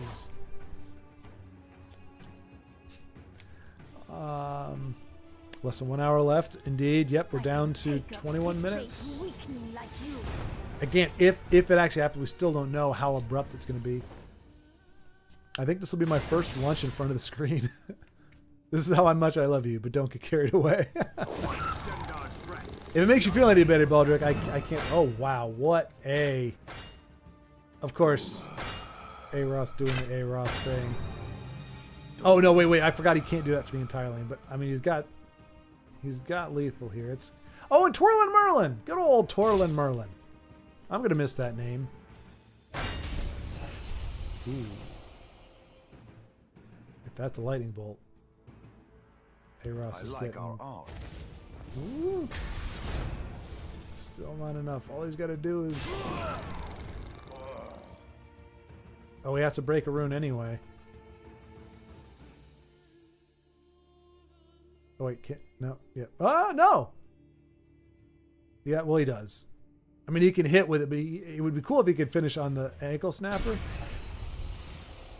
Killing you will make an excellent sword. Jeez. I smell fresh meat. Well, twirling was not. I mean, that if those were lightning bolts, obviously, Aros would have met his demise. But is it secret? Is it safe? Wait. What?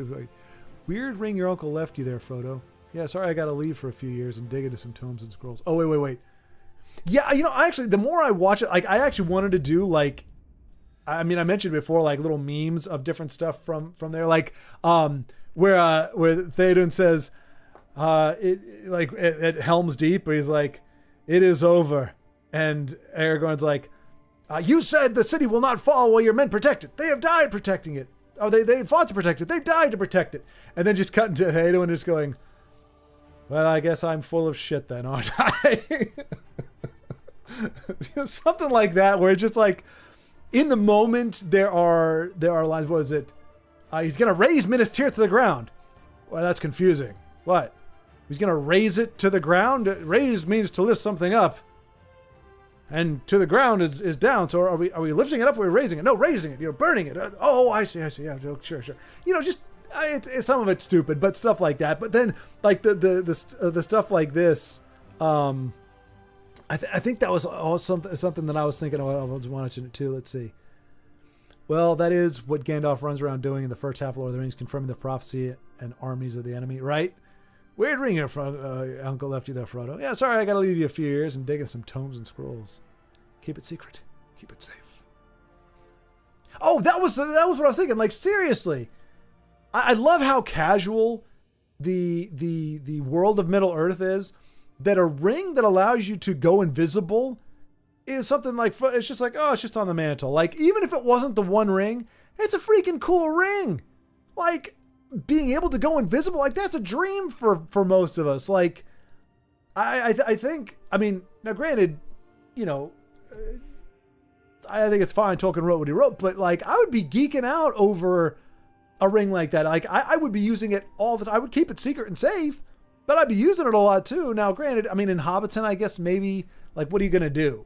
Like, everybody's just kind of chilling, smoking their pipe weed and farming.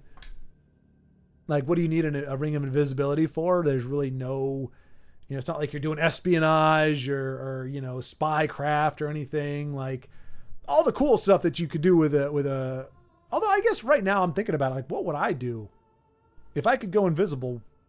I for all intents and purposes, I am invisible. The only thing I would be able to do is, like, on a set, be able to hold something over the camera without being seen. So, like, I think a ring of invisibility would be good on a film set. I think there's a lot of uses for that. A lot of ways you could, you know, you could actually be in the shot. Although we know the ring, the Tolkien does say you still cast a shadow. And anybody who knows, doing lighting for film and stuff, shadows are a nightmare. Trying to get rid of all of them and everything is an absolute nightmare. So, counter to my point, if you've got bright lights, which you almost always do on a soundstage, you would have a shadow. Thin and wispy though it may be, it would still ruin the freaking shot. So, I don't know what I would do with a ring of invisibility. One last unite. One unite to rule them all. One unite to find them.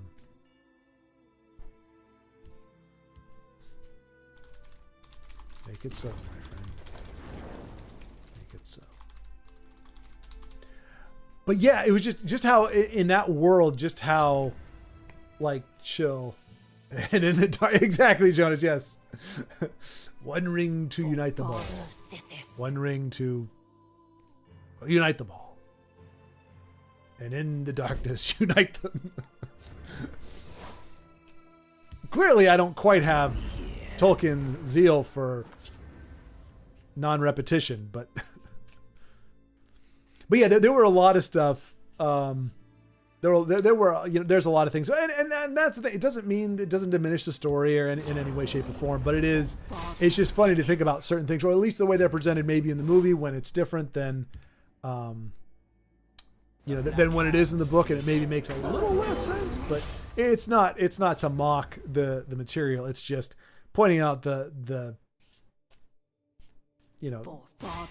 different awkward parts, or like real talk here. Is that really a good idea? Like I do like, so I'll be honest. Oh gosh, this is not the time to get into this, but like, well, I can't do it. I'm not going to make it through chat if I do. Have business with House Halalu. But I love you too, Baldric. I love you too. Well, holy balls, G. Yeah, it's safe in my underwear now, but it isn't a secret anymore. Like, imagine Gandalf just showing up out of literally nowhere in the shadows, yelling about something you left in a corner years ago. Terrifying. Yeah, I know, right? I mean, that is one thing we do miss in the movies. You miss the amount of time that went on between those things. He wasn't gone for like a week or two. Like you said, it was years. And so, yeah, I'm sure, it was top of mind for Frodo initially, but Gandalf only barely suspects something, and he's not, Frodo's not doing it. But like, I'm like, I gotta feel like, like if my uncle left me a freaking ring of invisibility, I'd kind of give it a little more attention. I'd have the thing out of the envelope and at least in my pocket very quickly. Like, who knows when it's going to be useful to go invisible? I mean, it's weird. As a kid, my imagination went wild with the idea. Now, as I literally think about it, I go, when would I really be able to use that? Like, unless you're on an adventure, a life and death adventure.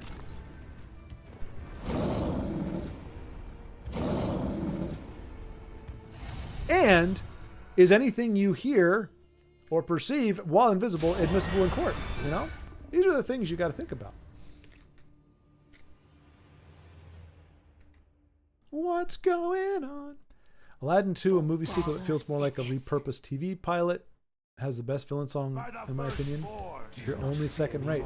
Interesting, Zen Sky. I remember watching Aladdin, the series. He has the colors. He does. That is true. Inu is very unfortunate, and this is. Oh, here we go. All right. Night Dark Wolf sending him a very practical thing to do. It was good having you here. If you want to, you can find me on YouTube and the Heroes of Vord Discord in the future. Have a wonderful time for the rest of these 15 minutes. Farewell.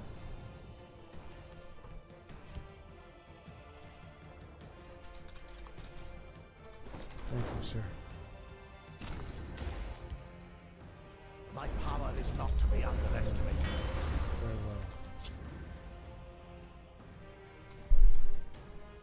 I wanted to say something more profound, but I couldn't. So really quick, I'm going to run down the list here, because if it does shut down promptly, we're going to lose this. I can still finish up chat even afterwards, but this I won't be able to do. So here we go. Night Dark Wolf. Farewell to you, sir. Farewell to the following. Inu. Eye of the Restless Storm. Guitarist on bass. Ugnip Friends. Thinwhite Dukestar. Malumps. Play Games Friends. Adventure. Brave Cariad. Beowulf. Adrian P111. A. Ross. Brovington. C. City Toker. I wanted to actually give each one a little send-off, but then I'm realizing with 136 of them, I'm not going to get in time if I do that. Sea City Toker, Edmorn, Eyes Baron, Kratos Gods, also known as... You can tell them Resonance, or... it was a cool name, but I can't remember what it is. Fierce Infinity, maybe? Rick Deckard, Rumpin' Rufus, Shake It Baby, Sortigem, Sweet Roll, formerly known as Lollygagging Sweet Roll, I won't need to hide Uther de Verun, Wilhelm, Wind Friends, and then some of the ones we didn't see very often. Wind Friends, Ahmed 9894, Ametista Doraga, Angel Hearn, I believe that's how you say that, Arrakis, NPO, Arpad 33, Espide. Hey, Legends! Knock it off, I can't see anything. Wait. I mean, I don't want to miss it if he is going to unite, but he's still missing unite. And he has to hope his guard stays.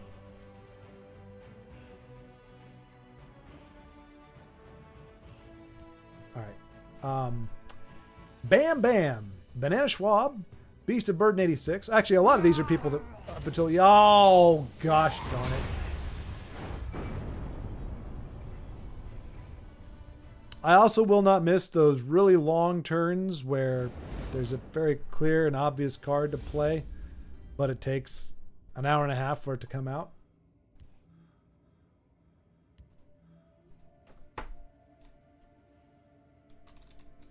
Tazcad, you bastard.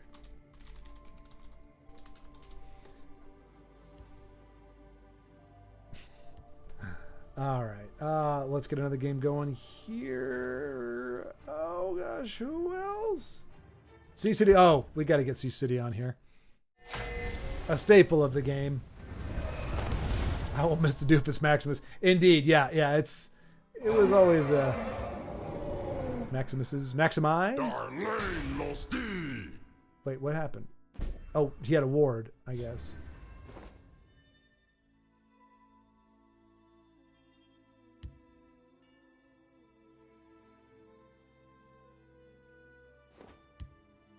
There is murder in the I mean, that and Unstoppable Rage.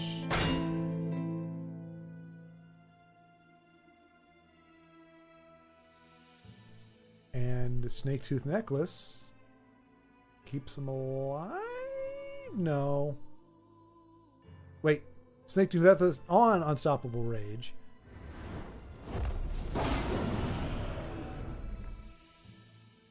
I stand ready. Well, he's just dead. Why no Snake Tooth Necklace? He said he wanted no Snake Tooth Necklace. You could have drained for 8. Fear me. Or 5 at least. Does Snake Tooth Necklace not work on Rage? Oh well. I need to get back to that list. It's almost 8 minutes. All right. Sorry, guitarist. We will see your game in periphery. I just.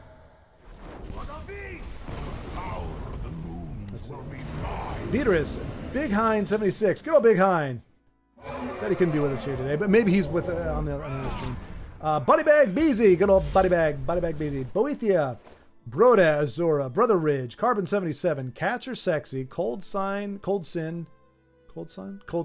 Azura, C times A12 Friends, D13 Danish 04 Dano NPO, Dazuko period, Death Row Azura, Deviz Azura, Drinks All Day, Drolax, Drunken Glock, Ed Skelton, Endeavor, Endozoa, Evening Wolf Friends, Fluffy Fries 99. We kind of didn't see him much lately. Galaboo, Goomer Snacks, that sexy man, which, by the way, those who don't know, that was the alternate account. Good old Goover Snacks. That was a screen name from like my college days that I resurrected for this. Grid Wrath, Honey Badger, I'm Weird, I'm Not Social, Javelin, JB Dub 1771, Jefe Delantis, or Deyantis, J Shades Jr., Kegs 123, Kevin Friends, K Fluffy NPO Friends, Nayano, Krakatow, Christoffel Lim, Larry, Leecham 894, Lanula, Leo Zorro, he was one of the first ones. When I first started the channel, Leo Zorro was one of the first ones to comment and to give me feedback. Good old Leo Zorro. Louise Vuitton, friend, McGacket, Make the Caper, Caper 3, Capery, Mallow, Marxist for Life, good old Marx, haven't seen him in so long. Metho 6, Montezuma Friends, Mr. Punk 90, Nick Mac, Nigel France, I believe. Oh no, it's Gazira. Amarillo Designs, Piglin King, Pink Floyd 65, Plam Zaki 1, so Plam Zaki. Poof yes! PT Peaches 123, Pure Willpower, good old Pure Willpower. Hope he's doing well there. Push for Lethal, Ratopia, NPO Friends, Rax and Friends, Ramsey Gaving, Red Anzella. I really wanted to spend more time on this, but really, how fun would that have been for you guys? So, let me just finish up here.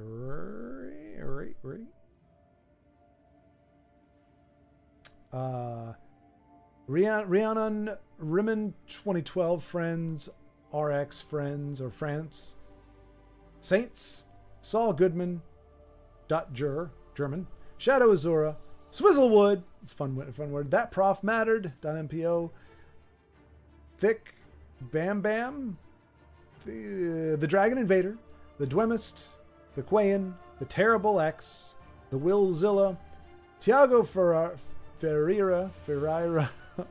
Time Twist NPO, Todd Bringer 123, Trevor Treachery, Tusk Shadows, Kagagi 9, Uggy 2468, Vicious 666, Vincenzo NPO Friends, Warlock 05, Win Friends, Witcher NPO, Zenji X NPO, X Lionborn X, Zosby, X-Track 61, Yum Yum 36, Zekromo, Zen Sky, and Zigesk. So shout out to their, as cliche as it is, perhaps the real legends were the friends we made along the way. And for once, it's actually... Oh, we got some friend...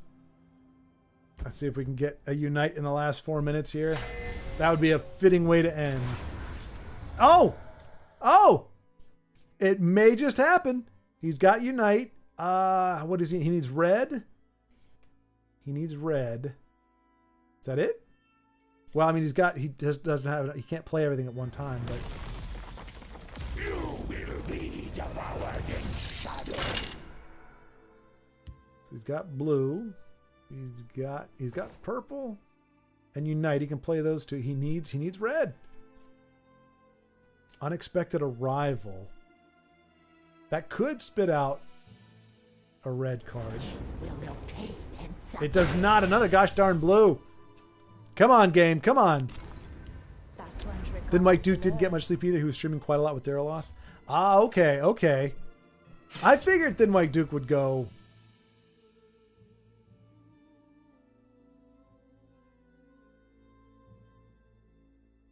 Would go for a while too. I would say him and Daraloth. I mean, obviously, Vincenzo and Denise. They call me the bandit. And I've still been going, but there he's got the red. Oh, what a way to end! If this is the end, then let it be such an end as is worthy of remembrance.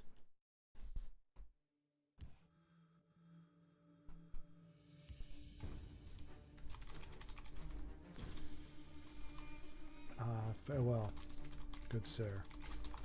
It has been a true pleasure. Whose turn is it? Oh no! Oh, I was like, wait, did the game kick out for somebody already? Is this it? So he's got. He's got to be able to play the Bone Walker, Mortal Gatekeeper. That's 7, and then Unite. That's 10. He has exact. I went out of win, so I'm too afraid to risk another game. No green. No, my short-sightedness. And he's got so many greens. Look at all those greens. Can't you just borrow one of the greens? Just borrow one of his greens. Dang it. You need to hurry up, buddy. I mean, I don't know. Will the game end just like in the middle of the game, or will it wait until the game is over?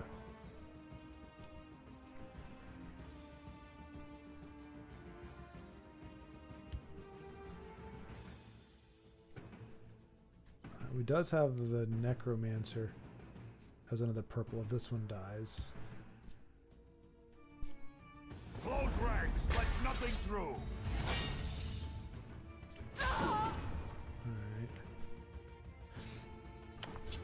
Let's see. Do you have a Norse-themed CCG ready to go if you want to take a crack at making it? That is very true. That is very true. IO does have. I've gotten to play a game or two of it. Was not easy just because of the internet connection or whatever, but it is very much reminiscent of TESL. Okay, so there's still missing green.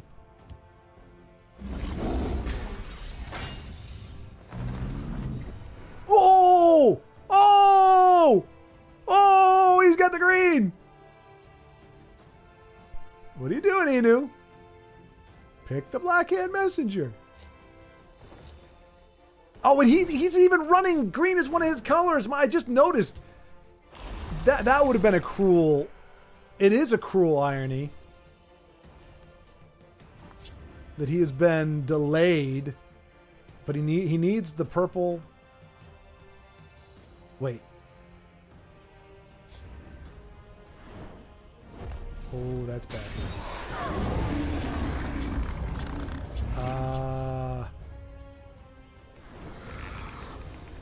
Okay, he's got purple. He will have green, red. What? Now he's missing gold. Now he's missing gold. Oh, nope, there he's got gold now. Is this it? I smell the Is this stench it? of the living. Palms are sweaty. Here we go. Possibly the last game. I mean, we are now past the time of shutdown of when it started. But I mean, look at this. The forces allied against him. Go Inu! Guide me. Go Inu! Nicely done. So little time.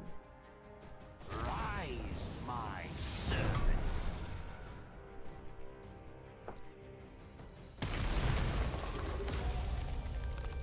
Okay, you can do it that way as Have well. my thanks. Well done, Inu. Legend, wait for it. Dairy. Legendary. Well done, Inu.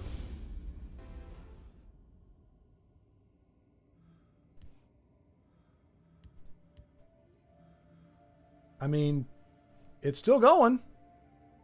So, if in fact, and I don't doubt that it has, if the shutdown has started, I'm trying to see, is there anything different? GGG. Indeed it has. We shall endure beyond, but in this realm we must part. Thank you for uniting us all. Did I spell uniting wrong? Uniting? Uniting? How do you... What's... Oh, uniting. Is that... No, okay, I was... This is what I'm talking about. One of the dramatic things. But in this realm, we must try this all. So much gravitas and then... oh, gosh. Oh.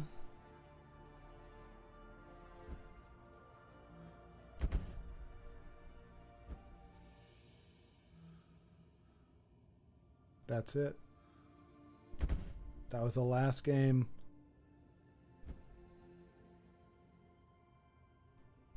Of TESL that we can watch.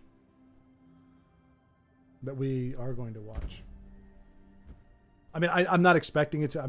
It's for. Wait.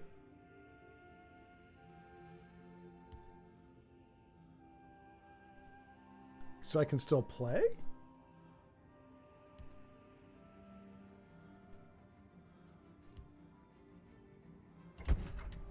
Nope. Okay. And that's it.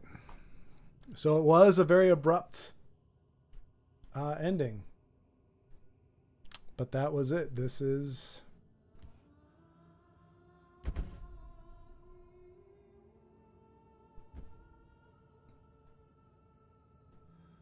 We got one final game in. A fitting unite.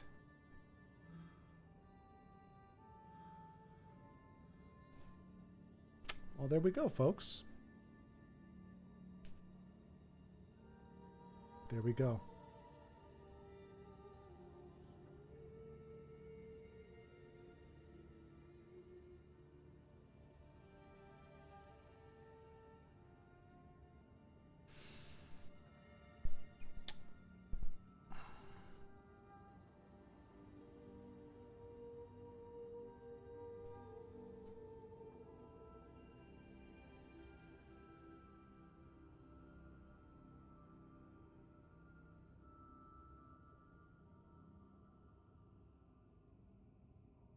Kind of like one of those things where you just want to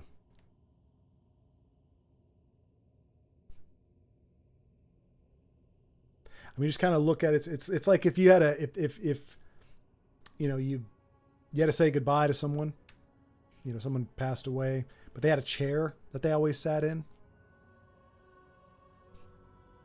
and so you kind of just you look at that chair, and that chair just represents that mark. Like this screen, just looking at the screen, it's just like that's it.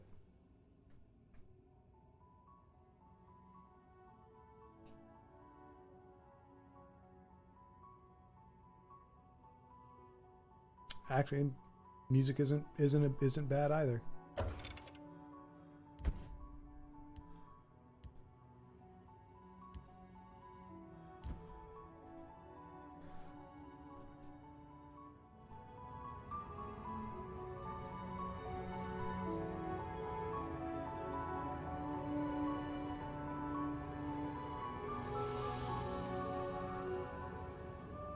This particular song, this is why I chose this song for the end of the spotlights. I just realized it's not even close to being at the end of the song, but it's got that very kind of haunting and melancholy, you know, ending to it. So I'll shut up when we get there, but let me go ahead and try to finish up the chat here.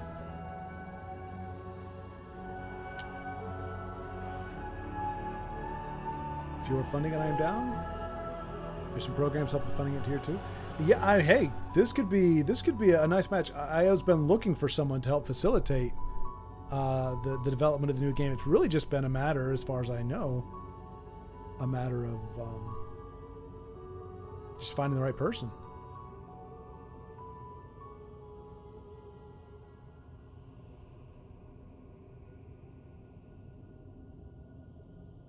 Almost talked right over it. Anyway, it's a very fitting song to be playing at the end.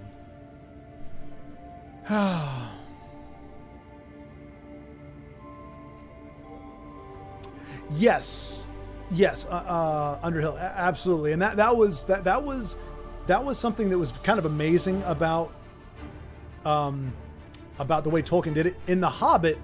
I remember when I read The Hobbit, you know, again, I was much younger than when I read Lord of the Rings. You know, the ring was like, you know, I made one out of paper, and I would like put it on and pretend to be invisible and everything.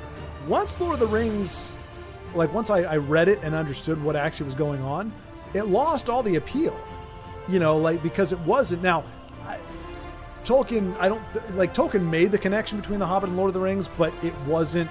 When he wrote The Hobbit, that was not the One Ring. Like, he wrote that long before that plot had really developed.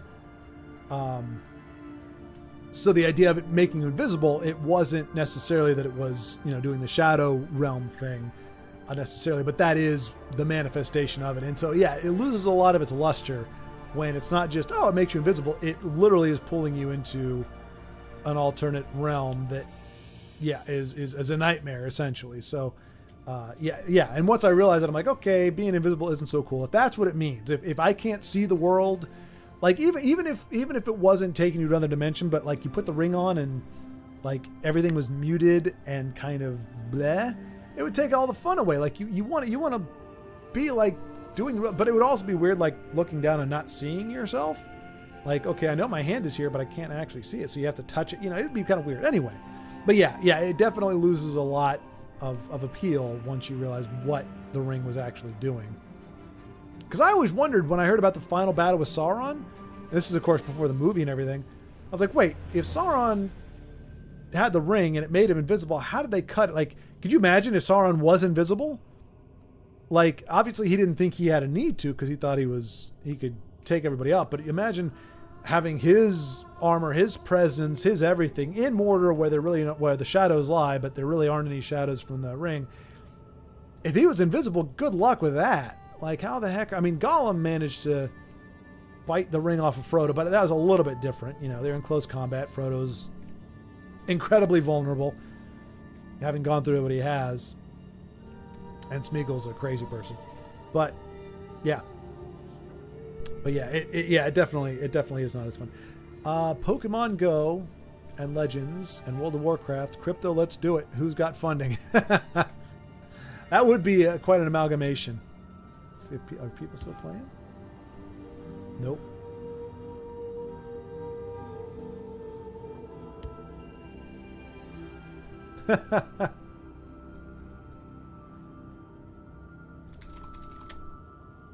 It has been my honor.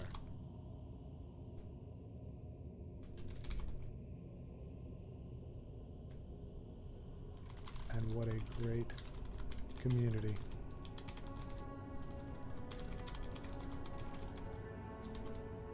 Oh, that was another one from Lord of the Rings where they're like, at the very end, they're narrating, and so, you know, after many adventures, whatever, the Fellowship of the Ring has come to an end. And I was like, technically, the Fellowship fell apart within like the first, 2 weeks? I don't know the timeline, but really when Boromir tried to take the ring from Frodo, that's pretty much when, because then they did. The two hobbits got carried off somewhere. Legolas, Aragorn, and Gimli went off and did their thing trying to save them. Frodo and Sam did their thing. Gandalf was gone. Well, I guess no, it was when Gandalf died. But like officially, the remaining party broke up and never really reunited until the quest was over.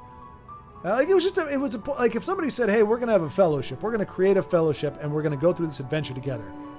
The last thing I'm expecting is to have to go solo or have one other guy with me. It's like, what happened to our fellowship? Well, I mean, it lasted about a week. That's not too bad, right? Yeah, but how long did the adventure last? Well, it was like a year, almost a year. Yeah, okay, so good job, fellowship. Good job. That's why there's only the one book. It's called Fellowship of the Ring because that's really the only time they were fellowshipping. I see you. Yeah, exactly. Exactly. Yes. Freaky deaky. Other realm people. The ring never existed independent of Sauron. It is the greed of man which gives it a legend of power.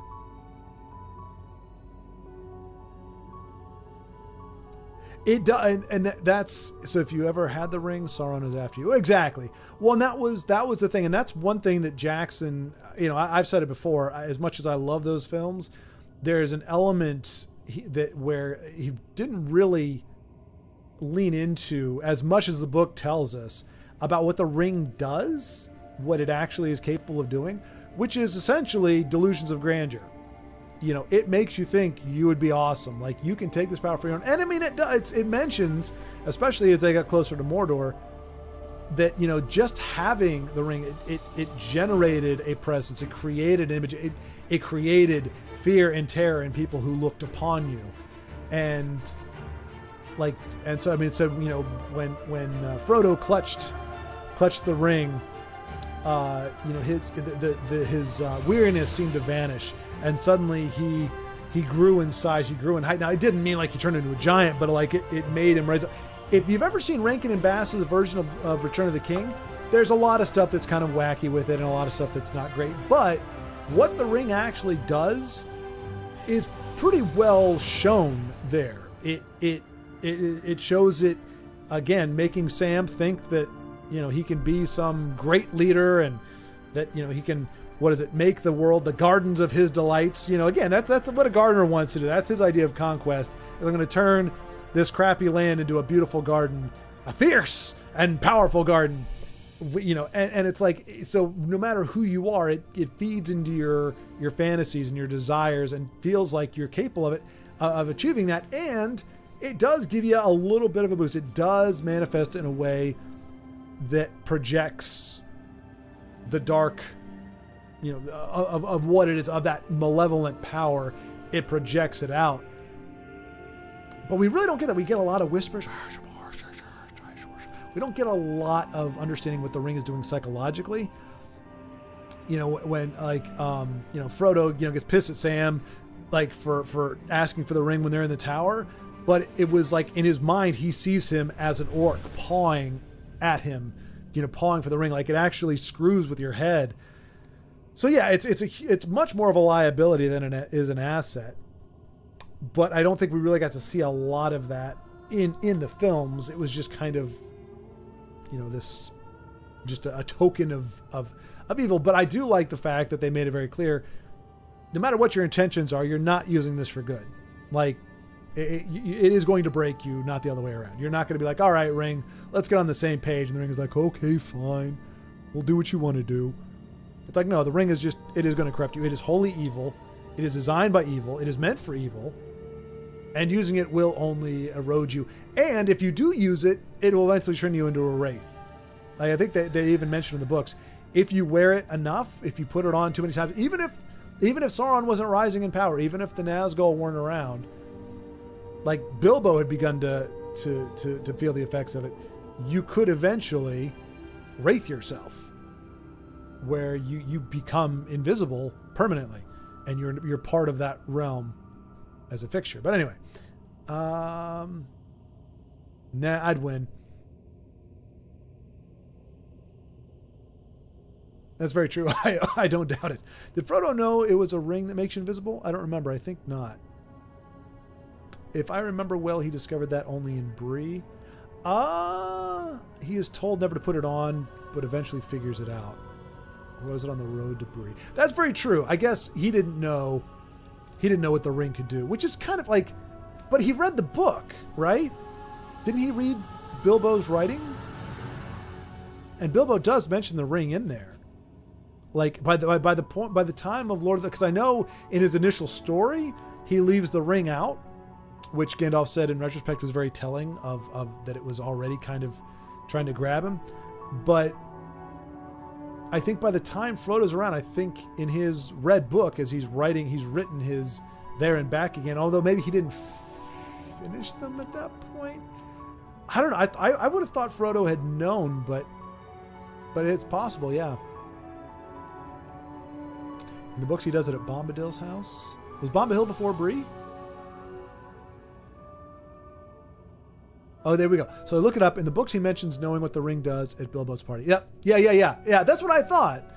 Like, because he was in on the joke, right? Yeah, the book even says he was in on the joke. And I think he said he didn't necessarily find it too funny or didn't understand it, but whatever. But like he knew. I think, like he didn't know. I don't think he knew Bilbo was leaving that night, but I think he knew that Bilbo was planning to do his little ring thing. So yeah. Yeah, but I don't remember if he's knowing the power of the ring before he got off. No. Oh, she has already curled me. Honestly, I nearly tried on Bilbo's ring. I long to disappear. Oh, there you go. Curdled me. Yep. Talking about Sackville Baggins's. I do remember calling it Bilbo's magical ring. In the movie, it falls onto his finger at the end. Yeah.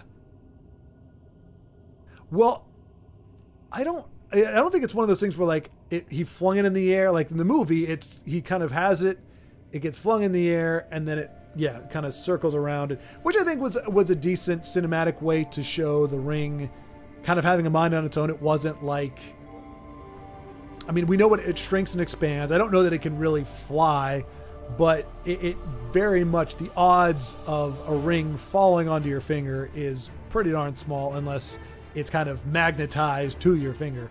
So it was like it was trying to, I guess it was showing that, but I think he was playing around with it in his pocket and he fell and it slipped on. I know it does. I'm pretty sure in the book it says it slipped on his finger. Like it was an accident that he put it on, but I think he was kind of fiddling around with it, which to be fair, it would be very hard to show him fooling around with it in his pocket in a movie. Do like an x-ray of his pocket or something. Jay Shades and his progeny. We saw Jay Shades not too long ago, randomly. I think his progeny moved on, to Marvel Snap or something perhaps.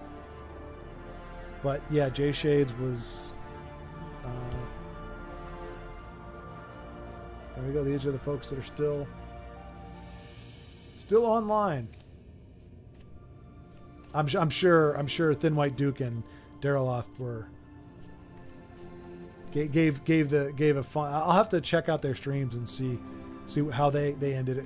I would have loved to have said something poetic, quoted something, but as I said, it was kind of, I was expecting to have all day today to maybe come up with a graphic or something, but you know, best laid plans. Yeah, Tiago has been gone, and so has Ametista Dorado.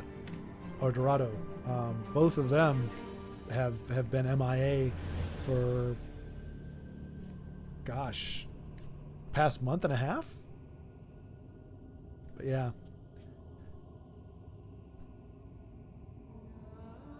Now he's short of white. Good game. I knew I should have killed your red. Oh, Forsaken! Hello! Oh, Forsaken! So Enu's Unite the House was against you.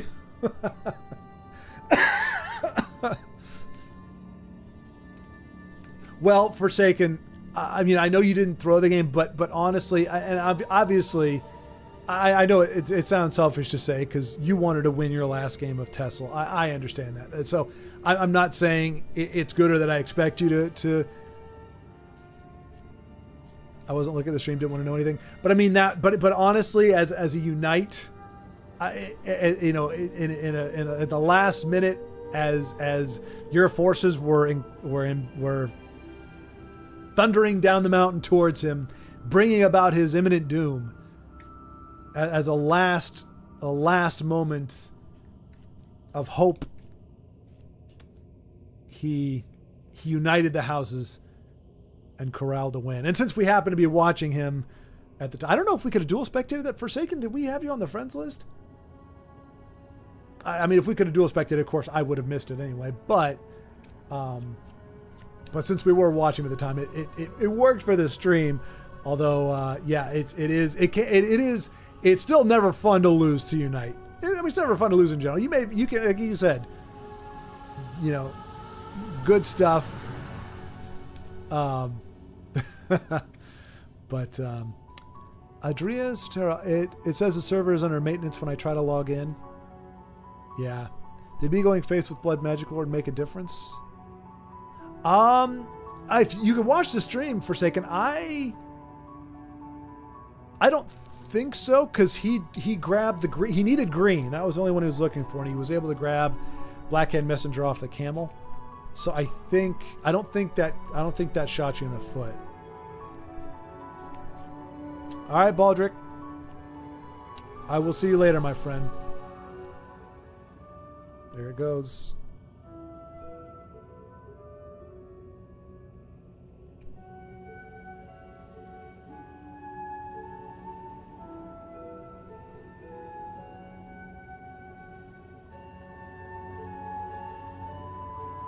See you all in 12 years. Brian, hello, and farewell. See you all in 12 years when TESL 6 releases.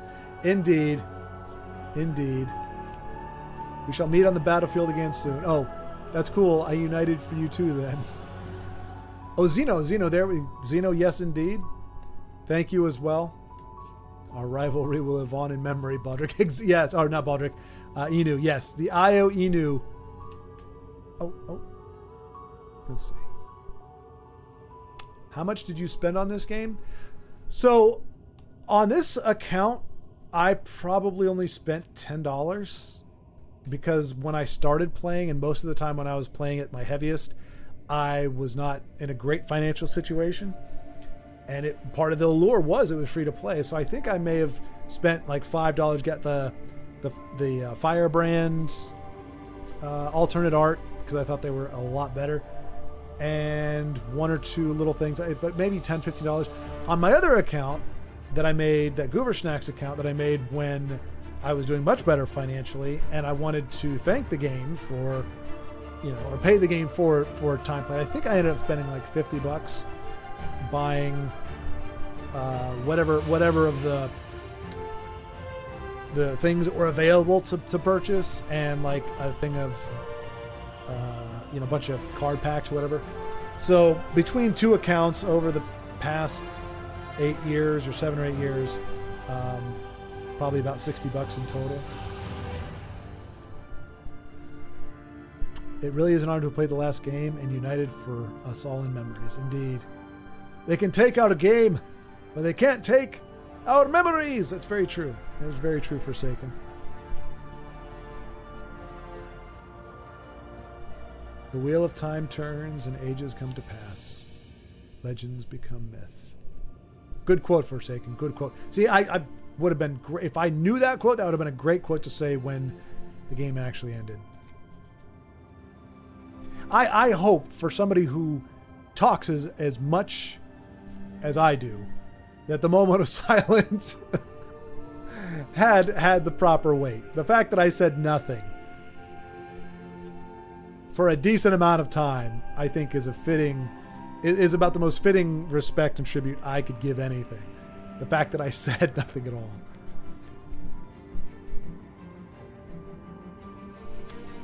Don't touch anything, it'll boot you. Oh, fair enough. Okay. I wonder if we just leave it on here, if I never shut the game off, if it'll keep the screen up forever and always. Obviously, I can't do that, but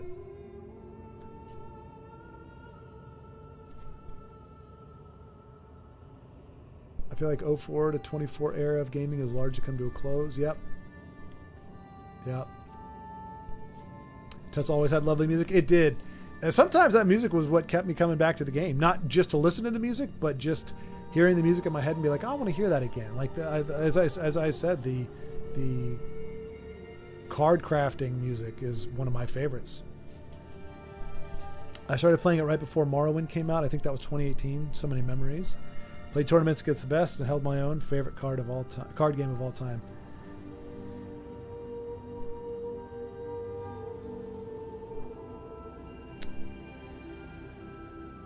So you were the newer guard, the more recent, I guess. The newer batch, the younglings. But well done. Yeah, it is. I'm shaking, man. Yeah, I was too.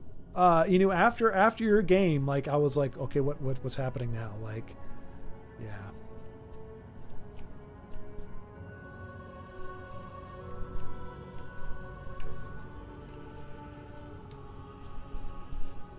Oh no, Inu didn't give him an answer. Oh, poor Forsaken. Well, you'll see. You'll see.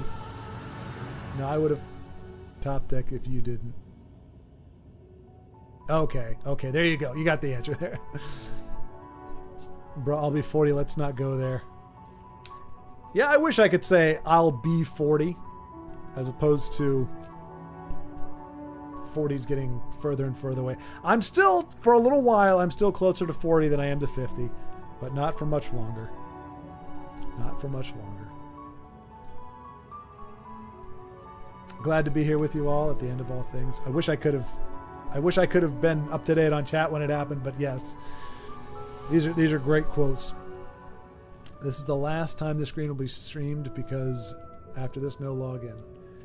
I'm definitely going to allow TESL to take up those 7-8 gigabytes of storage on my PC just in case we need to preserve some art assets for posterity. That's a good call, Jonas. I was kicked from an ongoing match. There's already no more login for people like me. Only those in the main menu are still in-game.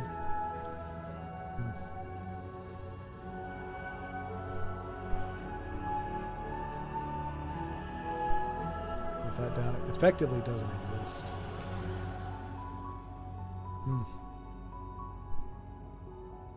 Just united just in time. Yeah. Yep. It all came down to the wire.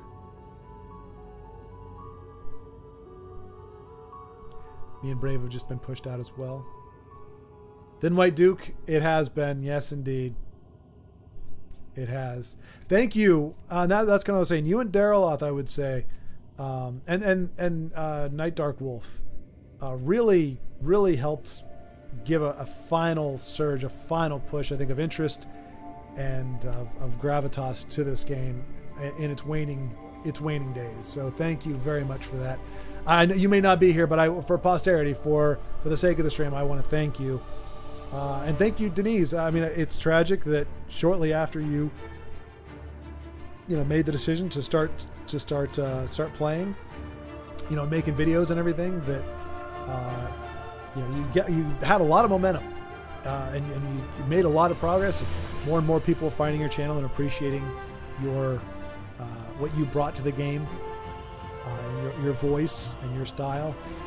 So it's tragic that unfortunately so soon after that this happened, but you did great as well, keeping things going, especially when I completely essentially abandoned all playing and just became a spectator. That really helped shore things up. And Vincenzo, especially when the Live at 5 was gone. I don't remember what happened or how that happened or for how long, but I know Live at 5 was gone for a while, and you stepped up and gave people something to watch on Friday nights. But yeah, definitely big shout out to Night Dark Wolf for the final 2 tournaments and for making those the events that they were. Bringing that many people together was phenomenal. And then Dariloth and Thin White Duke for your efforts in keeping a fresh and zealous love for the game going, and keeping interest alive to the end. And I fear I'm missing somebody that was streaming or doing things. I mean, Rump and Rufus, I know he's streaming as well, and that's not to be diminished at all. I didn't get to interact as much, but yeah, and I know there to all you streamers out there, the people who continued after the game went into maintenance mode. There was no longer tournaments. There was no longer a future in TESL to have continued to stream the game, to play the game, and to give it that love. Thank you very much. And for giving people, I mean, there's a wide smattering. Even when I was playing, there were tons, well, not tons. There was a nice smattering of different play styles and different abilities.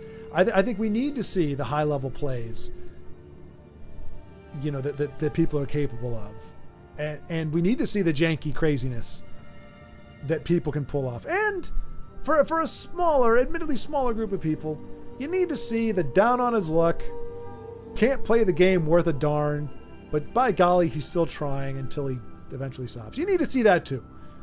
There are some people that just need to see somebody who is a try-hard and a fail often, but still plays the game. Still managed. Now, granted, I don't know that my top 100 counts for as late as it was. I think I did that. I made that after. No. I made it before the announcement, because I remember as soon as the announcement came out, I was like, oh, I'm glad I got that final push in. But Legends made Legend 3 seasons, I think, the entire time, and top 100 once in a greatly diminished pool of players, admittedly. But silly, but got me through a rough time. Indeed, Oh, Denise. If I was going to lose that last game, I wanted to lose to Unite Deck. Evening Wolf, it has been a wonderful ride. Oh, the Bazaar. Oh, right. Yes, Evening Wolf. I remember you made that comment. I need to get that downloaded. But if and when I start streaming again, I will definitely give that a look. And at least get one stream with it on there just to show it. And it really is. I think it hasn't hit me yet. Well, let me catch up with chat here before I keep. Better than losing to Invader Greedy decks. Yeah. Oh, thank you for saying it. Thank you very much. I appreciate that. Was really trying to find something that wasn't too saccharine, but kind of was enough to capture it. So I'm glad it worked. I'm glad it worked. Thank you. Y'all are the real Elder Scrolls Legends.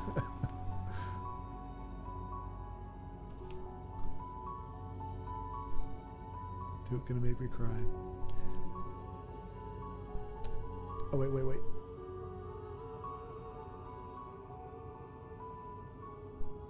I guess it was fate than Forsaken.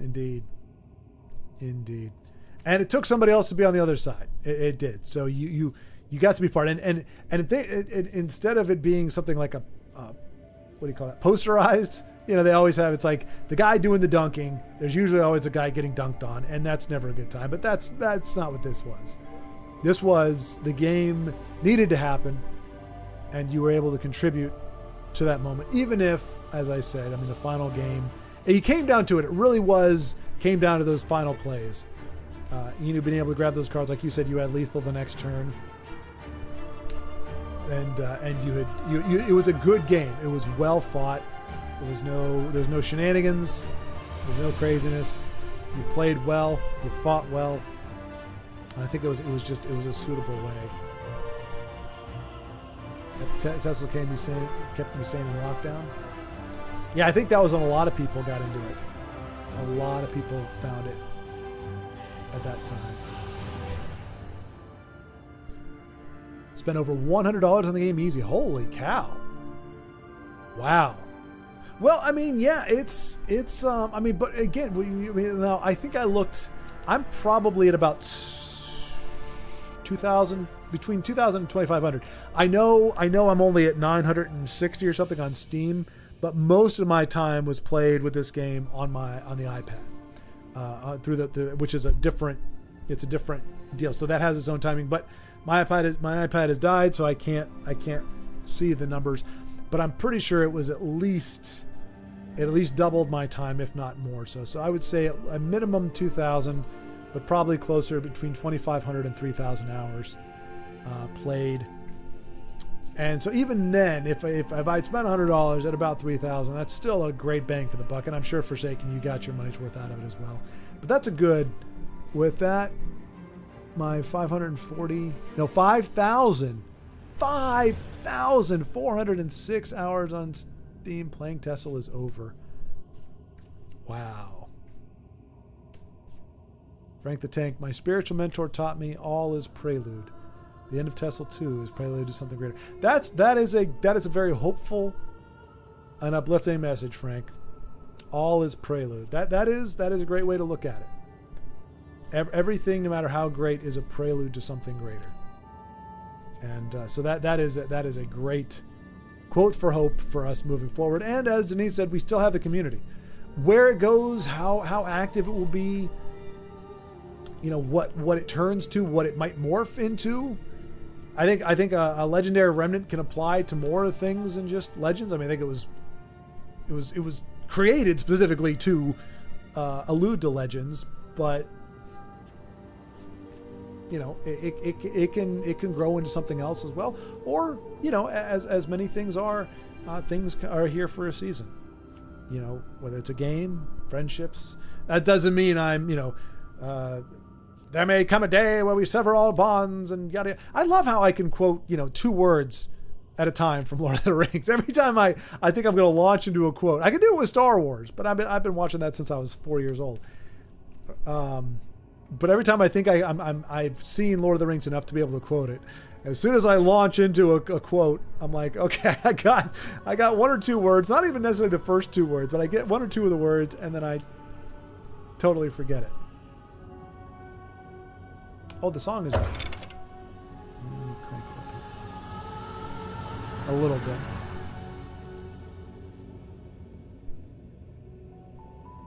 And I think we'll end the stream with the end of the song here, but that means I do need to catch up.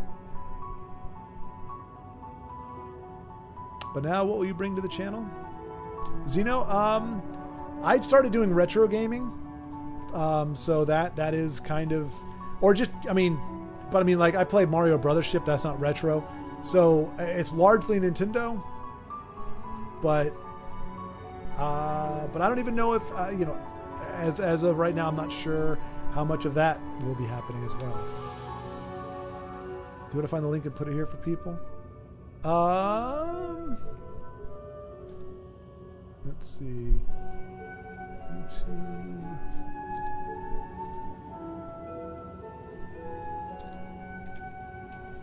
Shinzo. That's the one with Shinzo.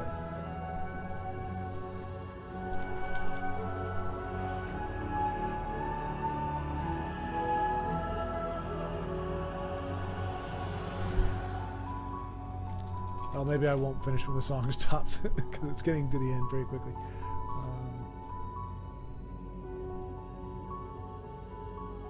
All right, Vincenzo.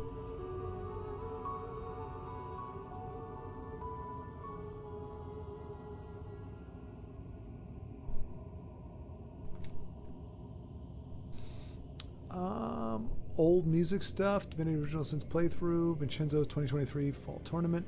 I don't see. I can put his channel up there, but I don't see the music in particular. But I will post the channel there.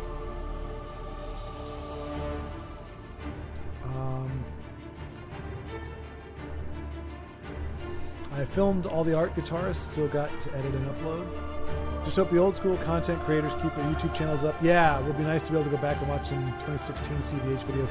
Indeed, yeah. Like I've been a little dismayed at I think Justin Larson has kept us up, but I think Charmer, I think a lot of his videos are gone. Dragon Tamer Blade, they were gone, and I think he brought some of them back and they were gone again. But for anybody who cares, I'm not taking mine down. Obviously, that's not Justin Larson stuff, but you know, as we got later on, we did get the best of the new crop of folks via spectating. So you can always mute me and just watch the games. Steam will probably remove the game from everyone's PCs. Hey, Carlos, yes, indeed, good to see you as well, sir. And happy to be here and not coughing my lungs out. It's been a pleasure being part of the community. And been amazing the amount of support I've gotten. And thank you, Schwartz, for showcasing my dumb ideas on your streams. Oh, pshaw, then my Duke. They're fantastic ideas. They're fun. They are in one of the many spirits, you know, of TESL. You could say, like, we all have our TESL spirit animal. I don't know where I'm going with that, but you know what I'm saying? Like, playing the most random janky stuff and pulling it off is one of the many facets of Legends. There's the hard-nosed meta deck creating, kick butt, all the way down to playing ridiculous stuff. And then there's like Transmogrify with super ridiculous stuff that's just, you know, fun for casuals. But yeah, it's just the way, and it's been a pleasure. And it's just been, it was exciting to see other people so genuinely excited about the game, especially at this frame of things, at this time of things. Dang, Duke, gonna make me cry. Exactly, Sean.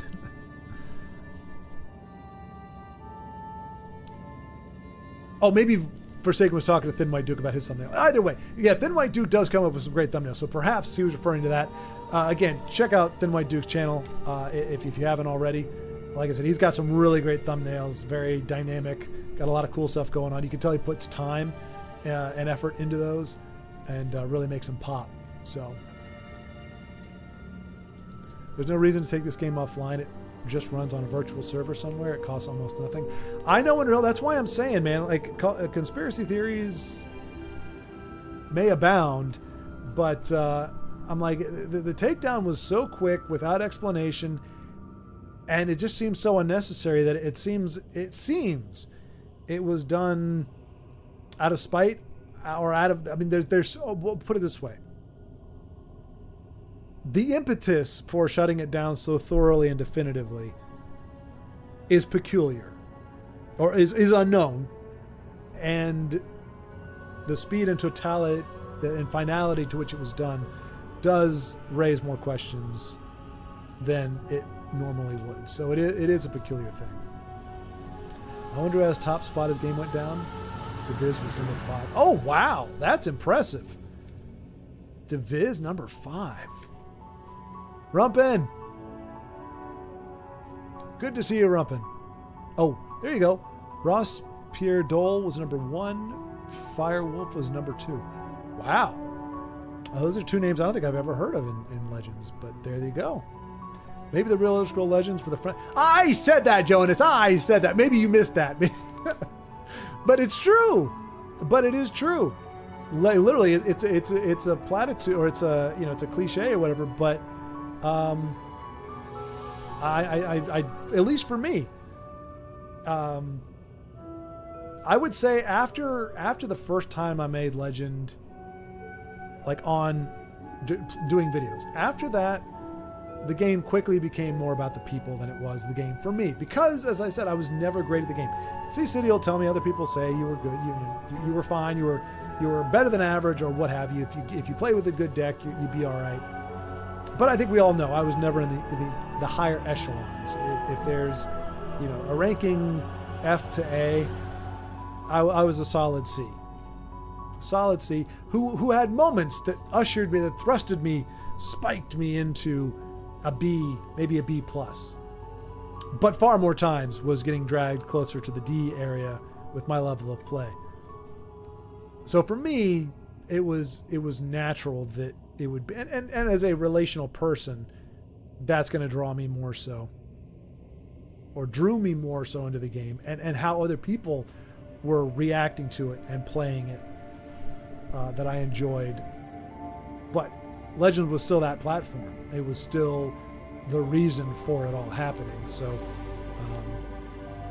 for me, it did become about the friends, and that's probably why for me it doesn't hit quite as hard, because I mean, as you said, I didn't even play a final game, and I'm not regretting it, because I was like, what? I probably would have played an expertise deck, but I was like, I don't even know what to play, because I wouldn't want to go aggro necessarily, because that wouldn't feel great, just trying to rush somebody down. But that's kind of where it all started for me. So I don't know,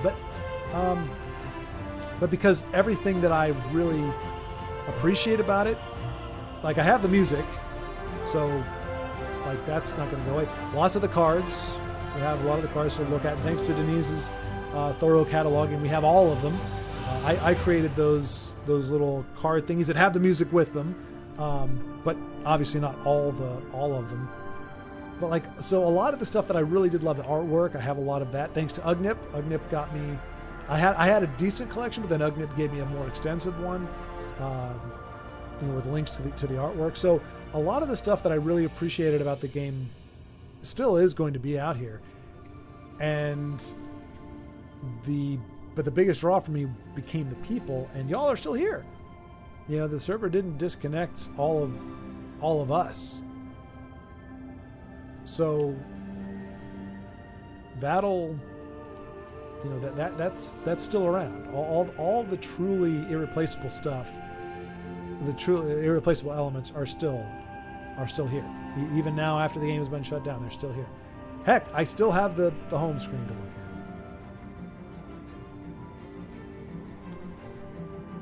at. Elon Maps, I think, is Lost Bears Dolt number 3. Whoa!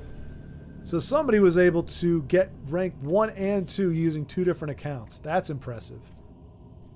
Fellerin 4. Deviz 5. Warlock 6. Okay, 2 of those names are Buzzkill or Bizkill, I guess.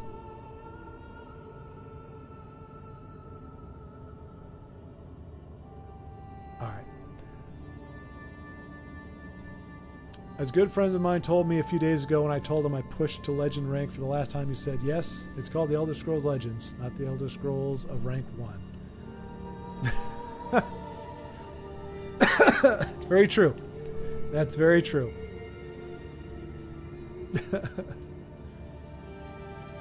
I can see them taking it down because they are going to release a newer game.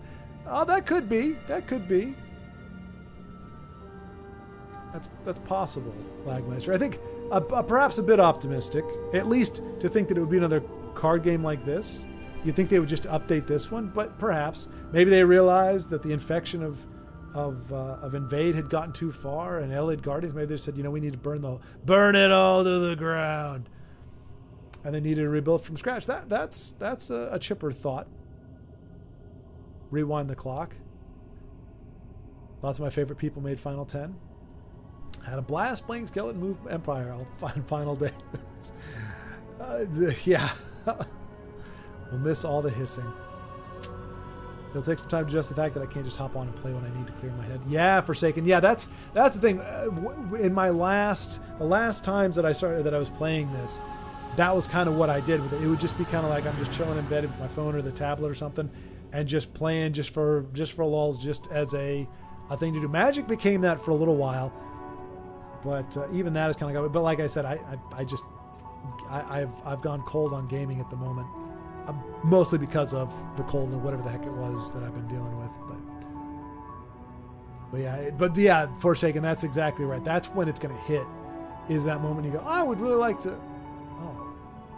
and I think that's when you, like, again, not it's not the same thing as losing a loved one, but I think that's when it hits hard, like, whether it's a pet, or whether it's a person you care about, it's in the moments where you would normally do something with them, where the person would normally make a joke about that, or would quote a line, or would be the first to comfort, or would crawl up on my lap, on a rainy day like this.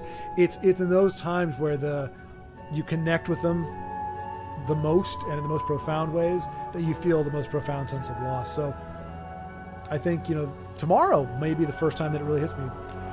Live at 5 is, as people said, the last one was last Friday. There is no more Live at 5. There is no more hopping on, putting this up, and referring to it in passing as we talk about everything else under the sun.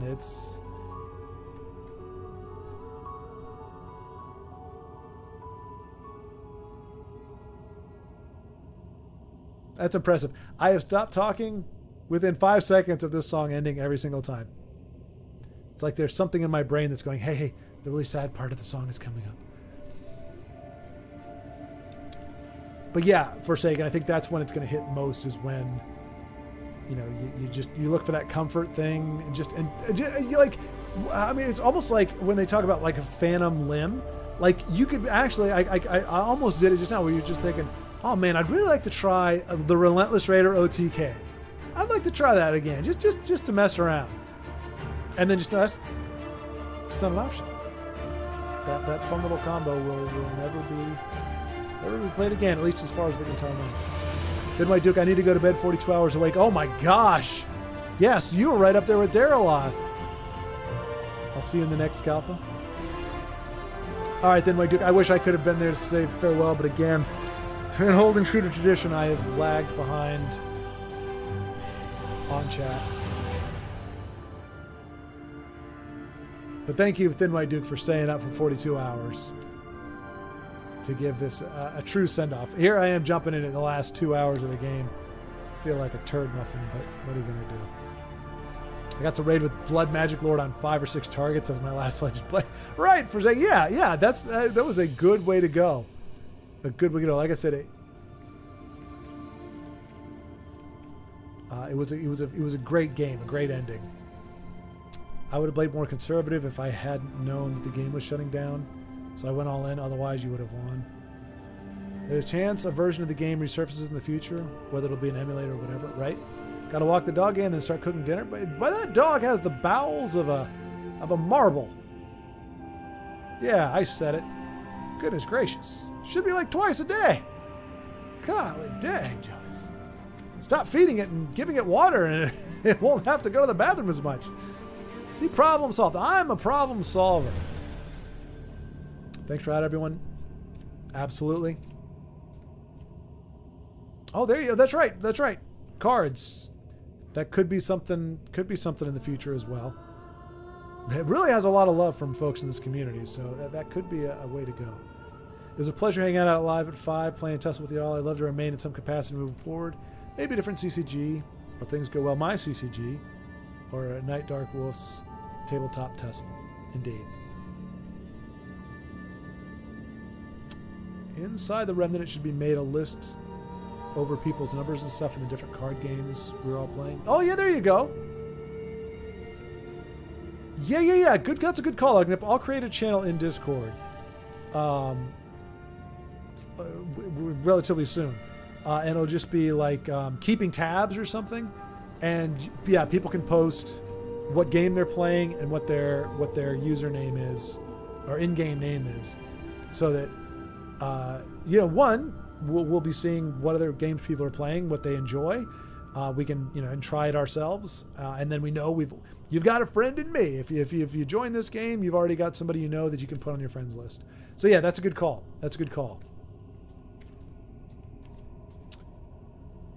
Magic Gathering Arena, Brave Carriod, 642.99. Guaranteed win versus me as useless. Raul S, yes indeed. Y'all were so cool keeping this game alive for so long.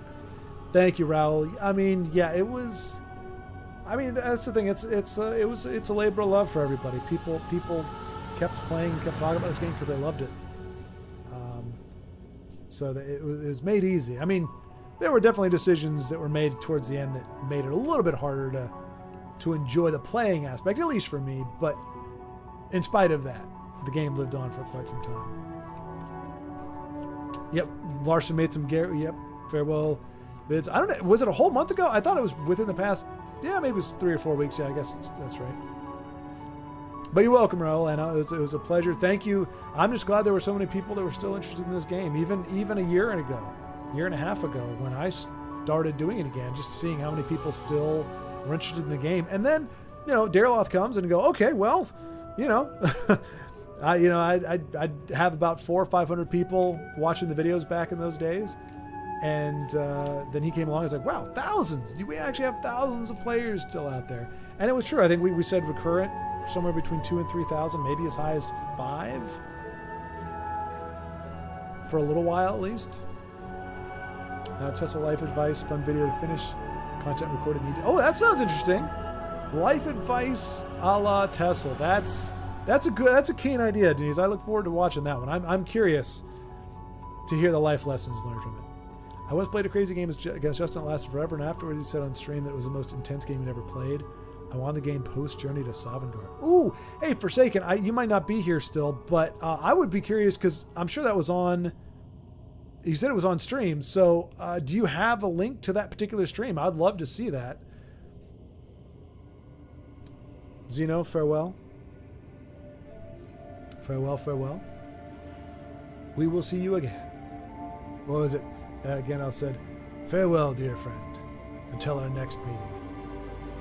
Right? I think that was the word. Hey, I might have got a whole quote out there. Oh, Raul, it's gone. Yeah. It passed. It was gone 43 minutes before you made your comment. I plan to play TESL and tabletop when NW has it ready. Yep. Conspiracy theories, maybe they're cooking Legends too. Well, that was what Lagmeister suggested. It's quite possible. If the game costs almost nothing to run, the Bethesda took it down out of shame.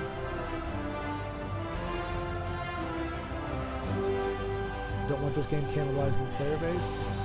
And it is possible. Is Pete Hines in good standing with the company? This game was his baby. See, that's the thing, Forsaken. My personal theory is that as I said it before, I'll revisit it. To me, it seemed like there were two different camps in Bethesda, or wherever they're making the decisions. The one that was very excited to make a CCG in the world of Legends, put a lot of passion, a lot of effort, a lot of resources into it, and was in it for the long haul. And then there was another camp that saw it as a gimmicky thing, as a way to just grow the brand, grab a few more things. CCGs were big. I mean, Hearthstone hadn't been around all that long before this came out. Obviously, Magic the Gathering had been around for a while, but in terms of digital, Hearthstone, and then you had Gwent, but I think Gwent came out afterward. Like, there were a lot within that like 2 or 3 year period. There were a lot of CCGs that came out, and so it seemed like part of it was more of just a it's another part of a catalog. Didn't understand necessarily the full, like, what it was going to take. Like, this is a game you don't just do patches for. A CCG needs fresh cards. It needs fresh content. And, well, arguably, the strength of this community would disagree. And if it was a little more balanced, or had not been left in the state that it was, more people might have stuck around after it was decommissioned. But in general, you need constant upgrades and new content, new cards. And I don't know that was either acknowledged by or was ever going to be considered by the other faction. Like I said, it may not be this way at all, but it was, especially at the end, it seemed to be like a bipolar thing. Like, wait, you sunk all this time, money, effort. You had tournaments going with cash prizes. You were hiring, CVH. You brought the guy in. You hired him full time based on him just doing commentary and playing the game. Like, this had a lot of momentum. It had a lot of resources invested in it, and it was growing slowly, but it was growing. And now you're just, okay, well, we're just going to let it go. And then even now, and now it's gone forever.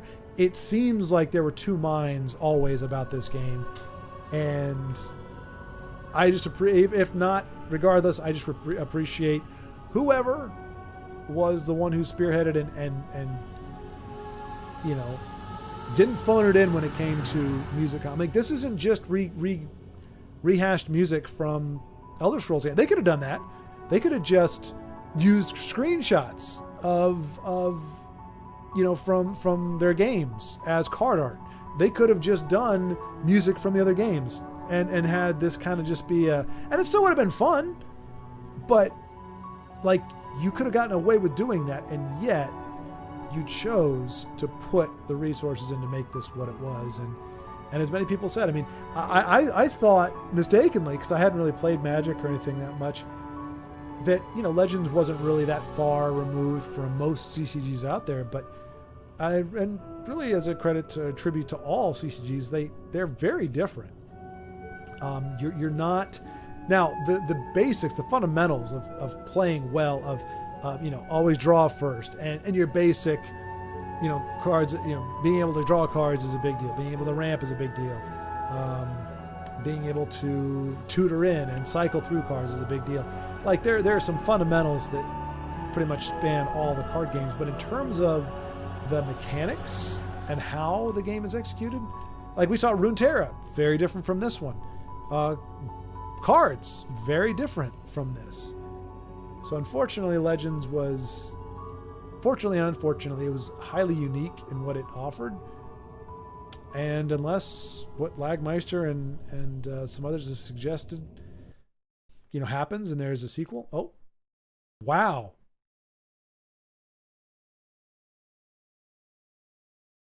We just got the boot. Lasted until the very last moment.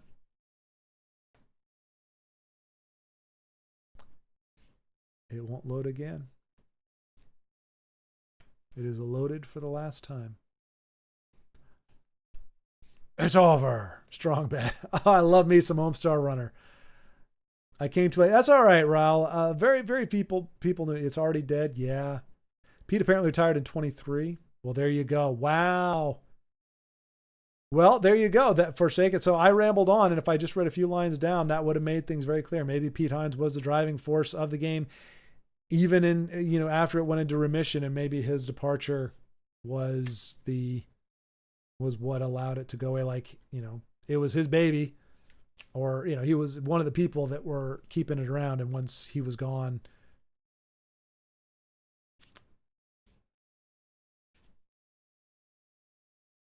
So I guess maybe in a way it did. It took about an hour to eventually get to the point where you can't actually do anything in the game. Luckily, I'll still be able to visit UESP to grab art for my D&D game. The Shiny Solitude Stalwart might be my favorite. Oh, right. Yeah. Yeah, no, UESP is a great resource for that. And like, yeah, there's, and if you go to Lemon Sky, I believe it's called, there's a lot of high res, like huge, giant, you know, Nahag Leave and stuff like that. In fact, I might, in the Discord, well, I don't know if this is going to work. Don't hate me if it doesn't work, but I'm going to give it a shot. And just link you to my TESL folder on Dropbox. I think you should be able to access it. I don't have it locked down. You should be able to access it even just to view it. Oh no. Oh, here we go. So we go to that way, collection, legend.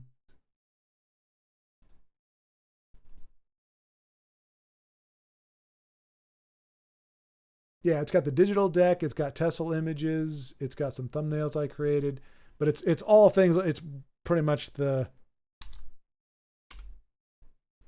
so there you go. You should be able to access it. If not, I can try to put it in Discord as well. But that's got a crap ton of images. Everything that I've used for my thumbnails, Pretty much every image I've gotten from Ugnip, from my own scouring, it's all in there. So if you're looking for TESL images, that should be a pretty exhaustive collection. Card art was so good indeed.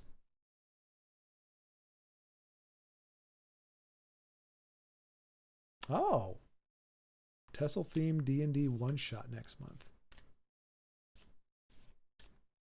But yeah, Denise, Ugnip, that is a good call. We'll do that so that the Remnant does not unironically or ironically fade away, because then it's not a Remnant anymore.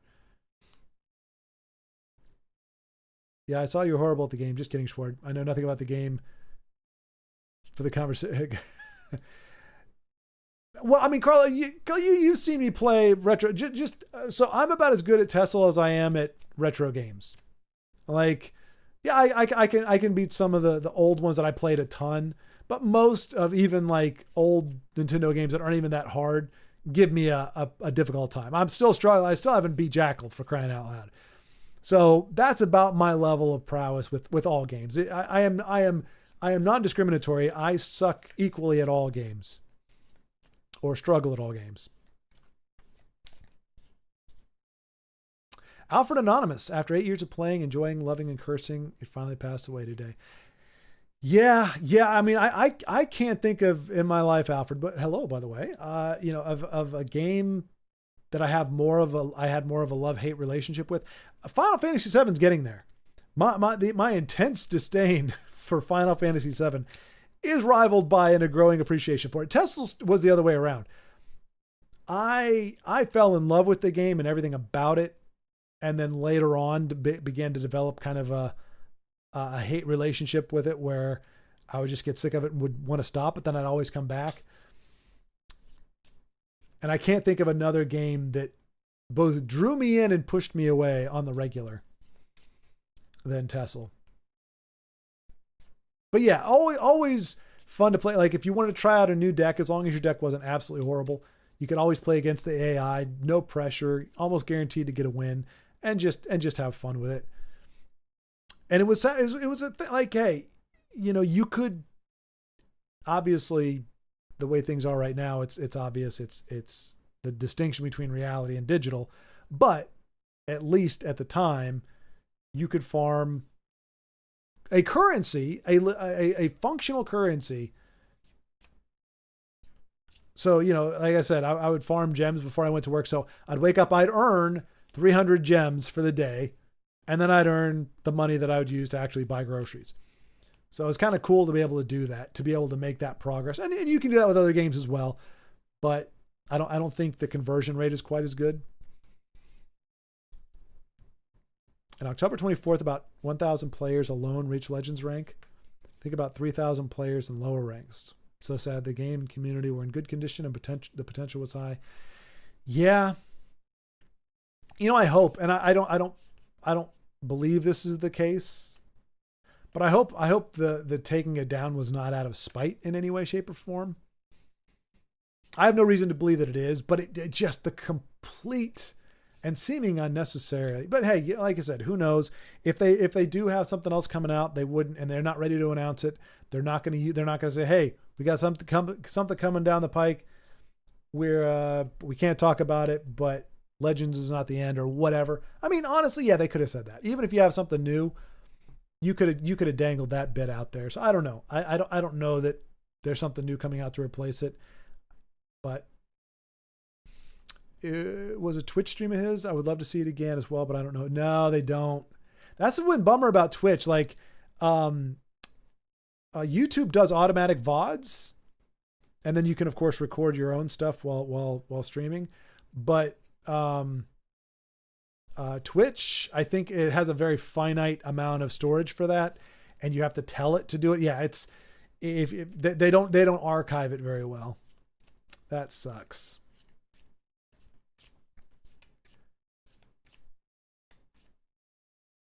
The game died because Sparky didn't change Invade when content creators began to drop like flies.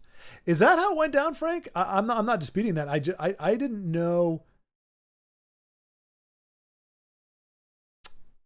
I didn't know Invade was that much of a put off, because I remember some people like Sir Prook, and I don't know if Justin ever played it, but I could have sworn that people were playing it or just going, it was kind of an eye roll, like, yeah, this is what it is.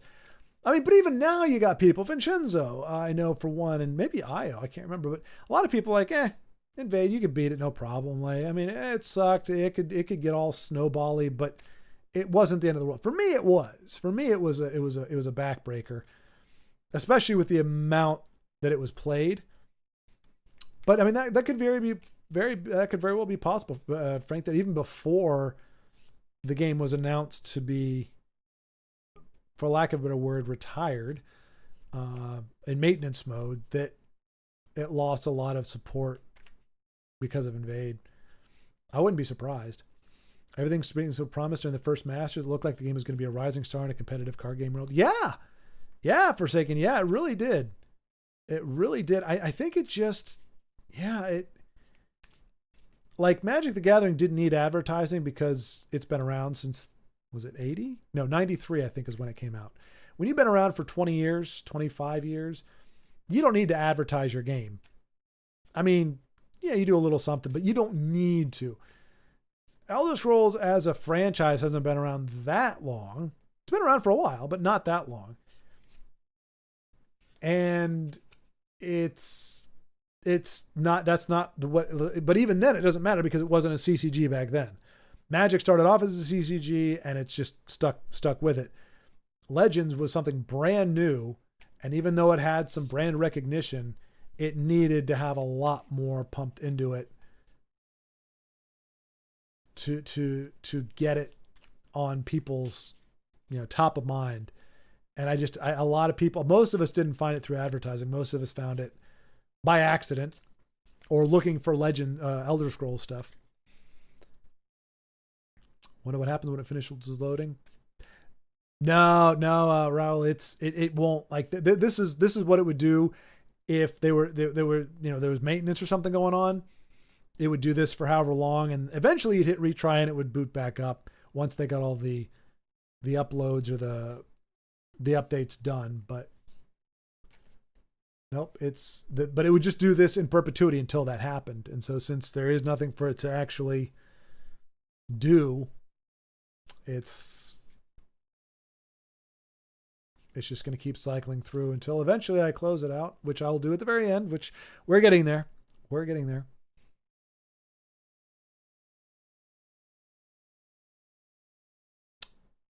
Yeah, unofficial. Yep, exactly.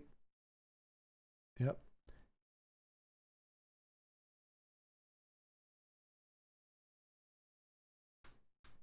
Nice. Okay. Yep. So there you go. Reach out to Denise or Brave if you're looking for a shot of a premium. She's got it all cataloged. She put in a lot of legwork and captured every single card.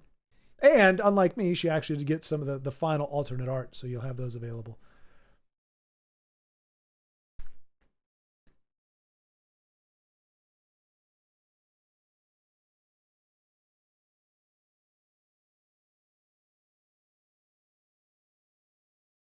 Yeah, Lagmeister, yeah, that would have been nice to get a thanks for playing.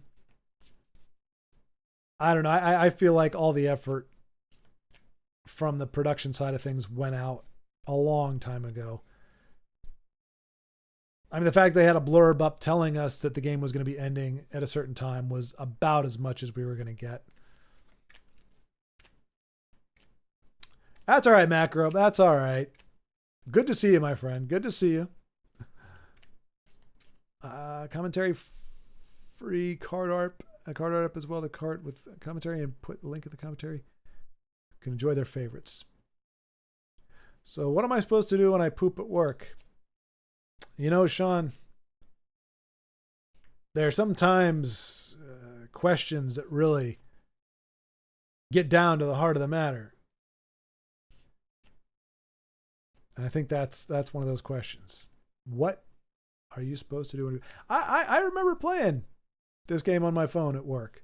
And of course, because I couldn't do it while I was working, it was during my thinking time. And I think, Sean, we have to go back to what we did classically, what humans have done since the beginning of time, since the dawn of time, since the invention of a place to poop where it wasn't in your own tent or your cave or whatever.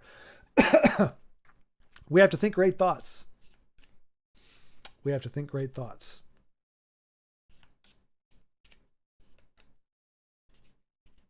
Our best thoughts, in fact. If you played Morrowind for an hour, you would love Final Fantasy VII way more. Oh, man. I do not doubt that's true, but it also makes me now terrified of trying to play Morrowind. It's 11 a.m. Eastern right now, so it is macro. Yep. Time of death was 9 o'clock Central Time.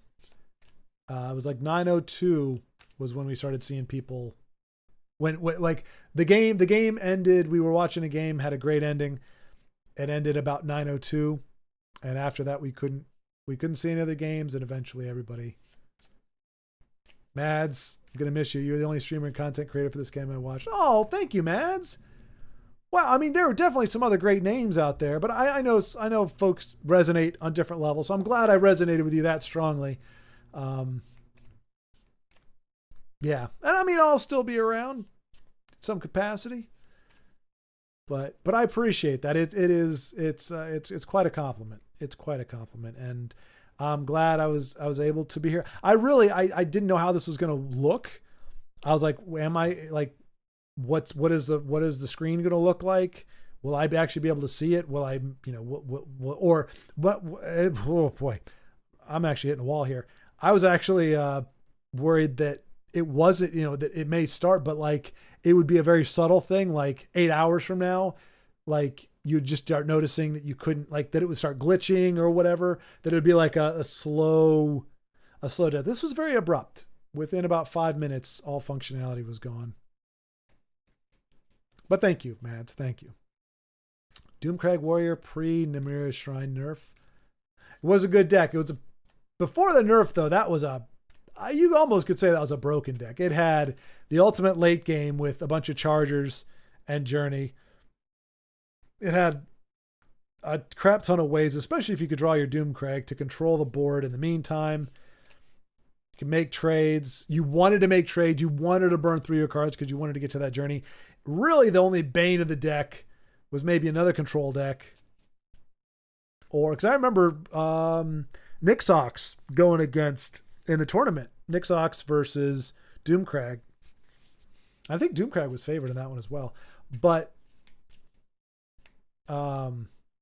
yeah, unless you could burn that Journey and take away that late game, everything they did that allows you to trade, that allows you to control, was building towards that end game of having your giant 6/6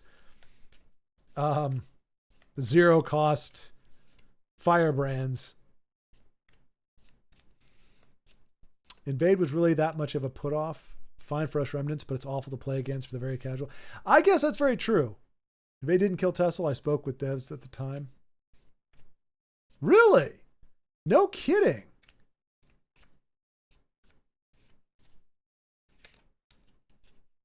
Interesting. But yeah, I can see it. Yeah, what killed it? I'm curious too. I made a really cool mobilized item deck yesterday and I never get to play it again. Yeah, Mads, that's what I was saying. It's like all those cool combos and all the like, you just get that wild hair up your butt. Not while you're pooping, obviously, but you get that wild hair up your butt. We're like, you know what? I really wouldn't have been trying to build a deck around this card. I really wanted to see how this would work. Like just those moments of whimsy where you just kind of took it for granted that will always be an option. Nevermore. Think that the game does not fully recover from that fatal break during the exchange of the client. That's true. When it went from, was it Direwolf to Sparky Pants? A lot of people, there were a lot of people that were, it seemed like, now I'm not saying this is true, but there were a lot of people that, like from the moment, like from the instant that happened, they were down on it. And I don't know anything about either one of those companies, so I didn't have I saw a little bit of different art direction, but I didn't, but there were some people that were just like, okay, whatever. And then there were people that were just like, everything Sparky Pants did, they did not like. And I'm not saying that they were wrong to dislike it, but so either Sparky Pants just really mishandled it or took it in a direction that people didn't want it to go in, or at the very least, there were definitely people that didn't like the direction they took it in. Obviously, there's some objectivity in there to some degree, and then there's a lot of subjectivity, but yeah, I mean, but I do remember there already being a rift where people were like saying, and then when you had the houses versus just dual attribute, I remember there also being some stirrings and mutterings. So I do think there was, there was a lot to your point. There were a lot of things seemed to start going downhill after that switch, regardless of why. That is when I think a lot of support got lost for it. Favorite deck to run ladder, Crab BM or Mid Guildsworn? Favorite fun deck, any type of OTK or altar of spell making. Yeah, and Dana, that reminds me, you were the one, and I didn't even know Aros. I didn't know Aros at the time, but I remember when you gave me the Battle Mage crab deck that I made Legends with the last, during the actual stream where I was really struggling, and the Mud Crabs came to my rescue. And it was shortly after that I discovered Aros, and I think you'd put your own twist on it, but I think he had given you the deck initially, and then you made some changes. But it was a good deck. It got us there. It was a very emotional and happy time. But yeah, that brings back good memories. My favorite deck was Ebon Guards, and you made that your own, Denise. That was your baby. That was your baby. Like we've all played variations of other people's decks or where we kind of built off of other things or maybe had our own version of a lot of different stuff, but Ebon Guards was your deal, and it did well every season. I mean, not every day. You had those days where the game just hosed you, but for the most part it was a very reliable deck. On the plus side, I never have to see Thorana again, except when editing. Worse than a mud crab. Ah, come on, Denise. You know you'll miss her. Are you listening to me? You better be. That'd be cool. I'm always curious to see like voice actors for certain. Like, I'd like to see Thorana's voice actor. Like, is she like kind of, because sometimes voice actors look a little bit like the part. Is it like an old lady? But you're be surprised how many times like an old person. Who was it? I can't remember the guy's name now. But there was one. It was the guy who does the voice from Despicable Me. Gru's right hand man, the scientist guy, or whatever. He's British and he's whatever. If you've seen Despicable Me, you know the guy who does the fart gun or the dart gun, whatever.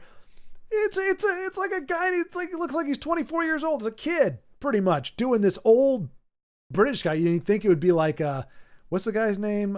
He played Alfred in Nolan's Batman. Michael Caine. So I picture when I hear that